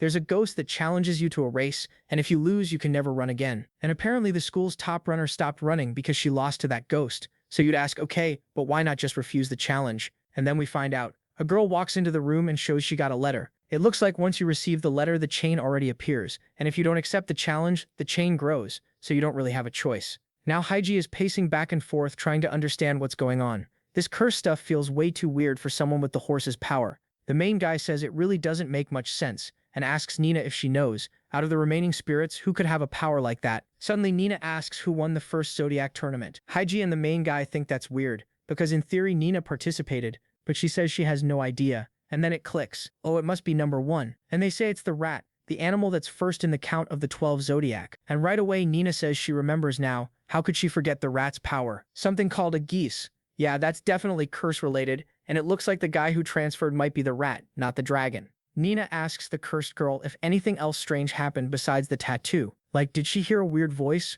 Receive anything else? And the girl says she got this strange urge, like she really wanted to find out who sent the letter. Haijin says that makes sense, because nobody who's being threatened would want to join a duel like that. So now everyone thinks whoever has that power also has some kind of mind control. The main guy asks Nina what exactly this geese is, the power she mentioned. She says she doesn't remember clearly, but it's some kind of ability to create contracts and oaths, that kind of thing. Like you set conditions and then you can't break them. Haijin asks how the track team could have avoided it, and Nina says it's hard to tell, but it doesn't seem like something you can refuse. Kukyo immediately says if that's real, it's insanely broken. The good part is now they're sure the rat and the horse are involved, which is 2 more people. But the main guy asks if Nina really can't remember anything else that could help. She puts a hand to her head and says she can't remember the ability because when she tries, it's like nothing comes to her. And she's sure she made some contract with the rat in her past life, and that's why she got betrayed. That's it, I just spoiled everything. I figured out the whole story in 1 sentence. The main guy asks if she forgot because it was so long ago, and she says no. It's like her memory is shut off somehow. Then Jiu asks how they're going to solve this and whether it has anything to do with what happened at the park that day. Everyone's standing there deep in thought, and nobody says a word. Then the protagonist speaks up. Okay, they're not sure about anything, but they can't just stay still. Little by little, they'll figure it out. Haijin agrees. If they capture that horse girl, at least they'll get some information about the rat, because the 2 of them are connected. Jiu agrees too, but the problem is going to be capturing someone who can run at that speed. So the protagonist goes, perfect. So all they have to do is make her want to compete against them, and he's counting on Rabin for that. Rabin's there like, not really getting what any of this has to do with her. The scene cuts to the track team, where the coach is saying they're on a streak of bad luck. They already lost their number 1, and now they lost their number 2 in another accident. Looks like they're going to have to consider trying out some new people, or they'll end up with nobody on the team. While he's scratching his head saying they unfortunately have to do it, Rabin suddenly shows up. She still doesn't understand how she got dragged into this. Then we see the moment she asked the protagonist if she really was supposed to join the track team, and he says of course. Apparently the horse girl challenges everyone there, so it's the perfect chance. If she wants to hide, why not force her to come out and challenge Rabin? Rabin's scared, asking how she's supposed to end up at the top of the group. Nina tells her not to worry, because she's not just some normal human. Back at the tryouts, Hyjin is standing off to the side, telling everyone to get ready, cheering for Rabin. Rabin walks to the middle of the track, closes her eyes, and decides to just run with everything she's got. The next second, she opens her eyes, and she's already left all the other girls way behind. She barely even tried and still came in first. The instructor is standing there confused, saying she just broke last year's record. Where was someone with talent like that hiding? All the background girls, who honestly don't even deserve a paint bucket to get colored in, are trying to talk to her, asking how she's so good. And she's like, guys, it's my first time. Seriously. Yeah, sure. Totally not cheating, right? Let's be real. She humiliated everyone using pure plot power. Beautiful. Sent everybody home crying. The pride of the nation. Hyjin is impressed, and the protagonist is like, obviously this is thanks to divine powers. Then Nina starts to say it's not just that. It's also because she's the rabbit. And the protagonist immediately covers Nina's mouth. The protagonist praises Rabin, saying he knew he could count on her. And now she gets all happy. Being able to help him felt amazing. For the first time, she actually felt useful. Back in the room, it's decided. Since she got first place, the Horse Girls challenge is definitely coming soon. Robin wants to know exactly how she's supposed to react to that. The protagonist says first they need to watch closely and figure out the exact conditions for how the rat's power gets activated. But of course, not everything is going to be on Rabin's shoulders. That's why he has a favor to ask the youngest and the oldest in the group. Rabin's still unsure, but he grabs her hand and asks her to trust them. 1 second she gets shy, the next she punches him and says fine. But if his awful plan doesn't work, he's not getting away with it. With that, she slams the door and everyone's kind of confused. But on the other side, she's basically having a full-on panic meltdown. Sometime later, when she goes to her classroom, there's a weird letter sitting on her desk. She and Hyjin go for it, no hesitation. Rabin picks it up and reads, "By Rabin, I challenge you to a duel, midnight at the track. If you lose, you'll never be allowed to compete in a national competition again. We'll decide the rest of the details when we meet." Damn, today the horse girl showed up looking all athletic in comfy clothes, and she's still giving off that aura. Meanwhile, Rabin's standing there all modest in her coat. The horse girl walks up and says, "You weren't on the team, so why did you join now? And also, do you even know the rules of this duel?" Rabin says she has no idea what she's talking about. All she knows is that if she loses, she won't be able to run anymore. The horse girl keeps stepping closer and says, "Fine, it'll be best of 5. First one to win 3 takes it." Rabin can choose whatever win conditions she wants. And on top of that, she can ask for something. She gives an example. The last person who raced her asked for the ability to run as fast as a horse. But Rabin says she doesn't want that ability. Since the horse girl likes running so much, all Rabin wants is for her to be banned from running for a month. The second she says that, a mark appears on her foot. So is the rat watching? What is going on? The horse girl clearly doesn't care and just says fine. What kind of race is it? Rabin says running in a straight line is boring. While she says it, she's side-eyeing the protagonist. Then she says using the entire school as the race course would be way more fun. So we cut back to the club meeting, with the protagonist saying that after seeing the horse girl's speed, he's sure nobody there can beat her in a straight sprint. Rabin asks why they even put her into this challenge. He answers that she has something way better than a horse, like she can jump way higher. Since the horse girl can only run forward, if they set up a route where the horse girl has to go around and Rabin can jump, Rabin actually has a chance. And the way they're going to set it up is they'll place a bunch of flags all around the school, and the first person to touch all the flags wins. Nina says it's a great idea. While the horse girl has to run around, climb stairs, go through everything to reach the roof, Rabin can just jump and be done with it. He's confident because one time he tried to catch Rabin. She jumped so high he realized that when it comes to vertical movement, there's no way to deal with her. Rabin gets a little awkward and says, well, if he trusts her, then okay. Meanwhile, out of nowhere, Jaehyun says it's wonderful to get to play with that horse girl. The protagonist admits that this time they kind of look like the villains, because they're making a plan that's basically a trap. Back with the horse girl, she's thinking, okay, so there are a bunch of flags out there. First one to get each of them wins, and the whole place is basically the racetrack. Now Rabin's worried the girl might say no, so she provokes her, asking, what, are you scared? You think you're not faster than me? The horse girl says fine. Then, 3 rounds, no way she's losing. With the moon in the sky, she gets ready, looks over at Rabin standing beside her and smiles. Then Rabin crouches, looks back, and the horse girl shoots off like a bullet, already sprinting up the stairs. Bam! Breaks the door at the top, spots the flag. But what she didn't expect was that the little rabbit showed up too. Robert got there first, touched the flag, and said today she's the one who wins. The horse girl calls her a cheater. But let's be honest, the real cheater is the horse girl, with her power that she uses to bully everyone. Then Robert jumps off one building, jumps to another, and she's about to reach the next flag when the horse girl manages to turn the corner at the same time. Robert touches it, and the horse girl asks what's going on, because the pig girl grabbed the flag and tossed it to the sheep girl, who says they never agreed on any rule that says you can't move the flags. The horse girl stands there asking if this turned into tag out of nowhere. The sheep girl ignores her and jumps out. But the horse girl is already right on them. She goes to jump and grab it, but then it gets thrown to the cat girl, who sticks to the wall. Someone yells to pass it over. The horse girl jumps and catches it midair. Except then the protagonist touches the whistle, because Robert had already turned hers in. And just like that, Robert finishes the first round. Yeah, the group went way too hard for that first part. Was all of that really necessary? They're celebrating while the horse girl stands in the background looking completely dark, just radiating this divine aura made of pure rage. The protagonist is shocked. She had more power than the snake did after absorbing everyone's powers, and she says it's shameful that they're dirtying this sacred duel. They needed likes on this video that helps Mamoru make more juicy content for his viewers. Activate the cheeky little bell, animats.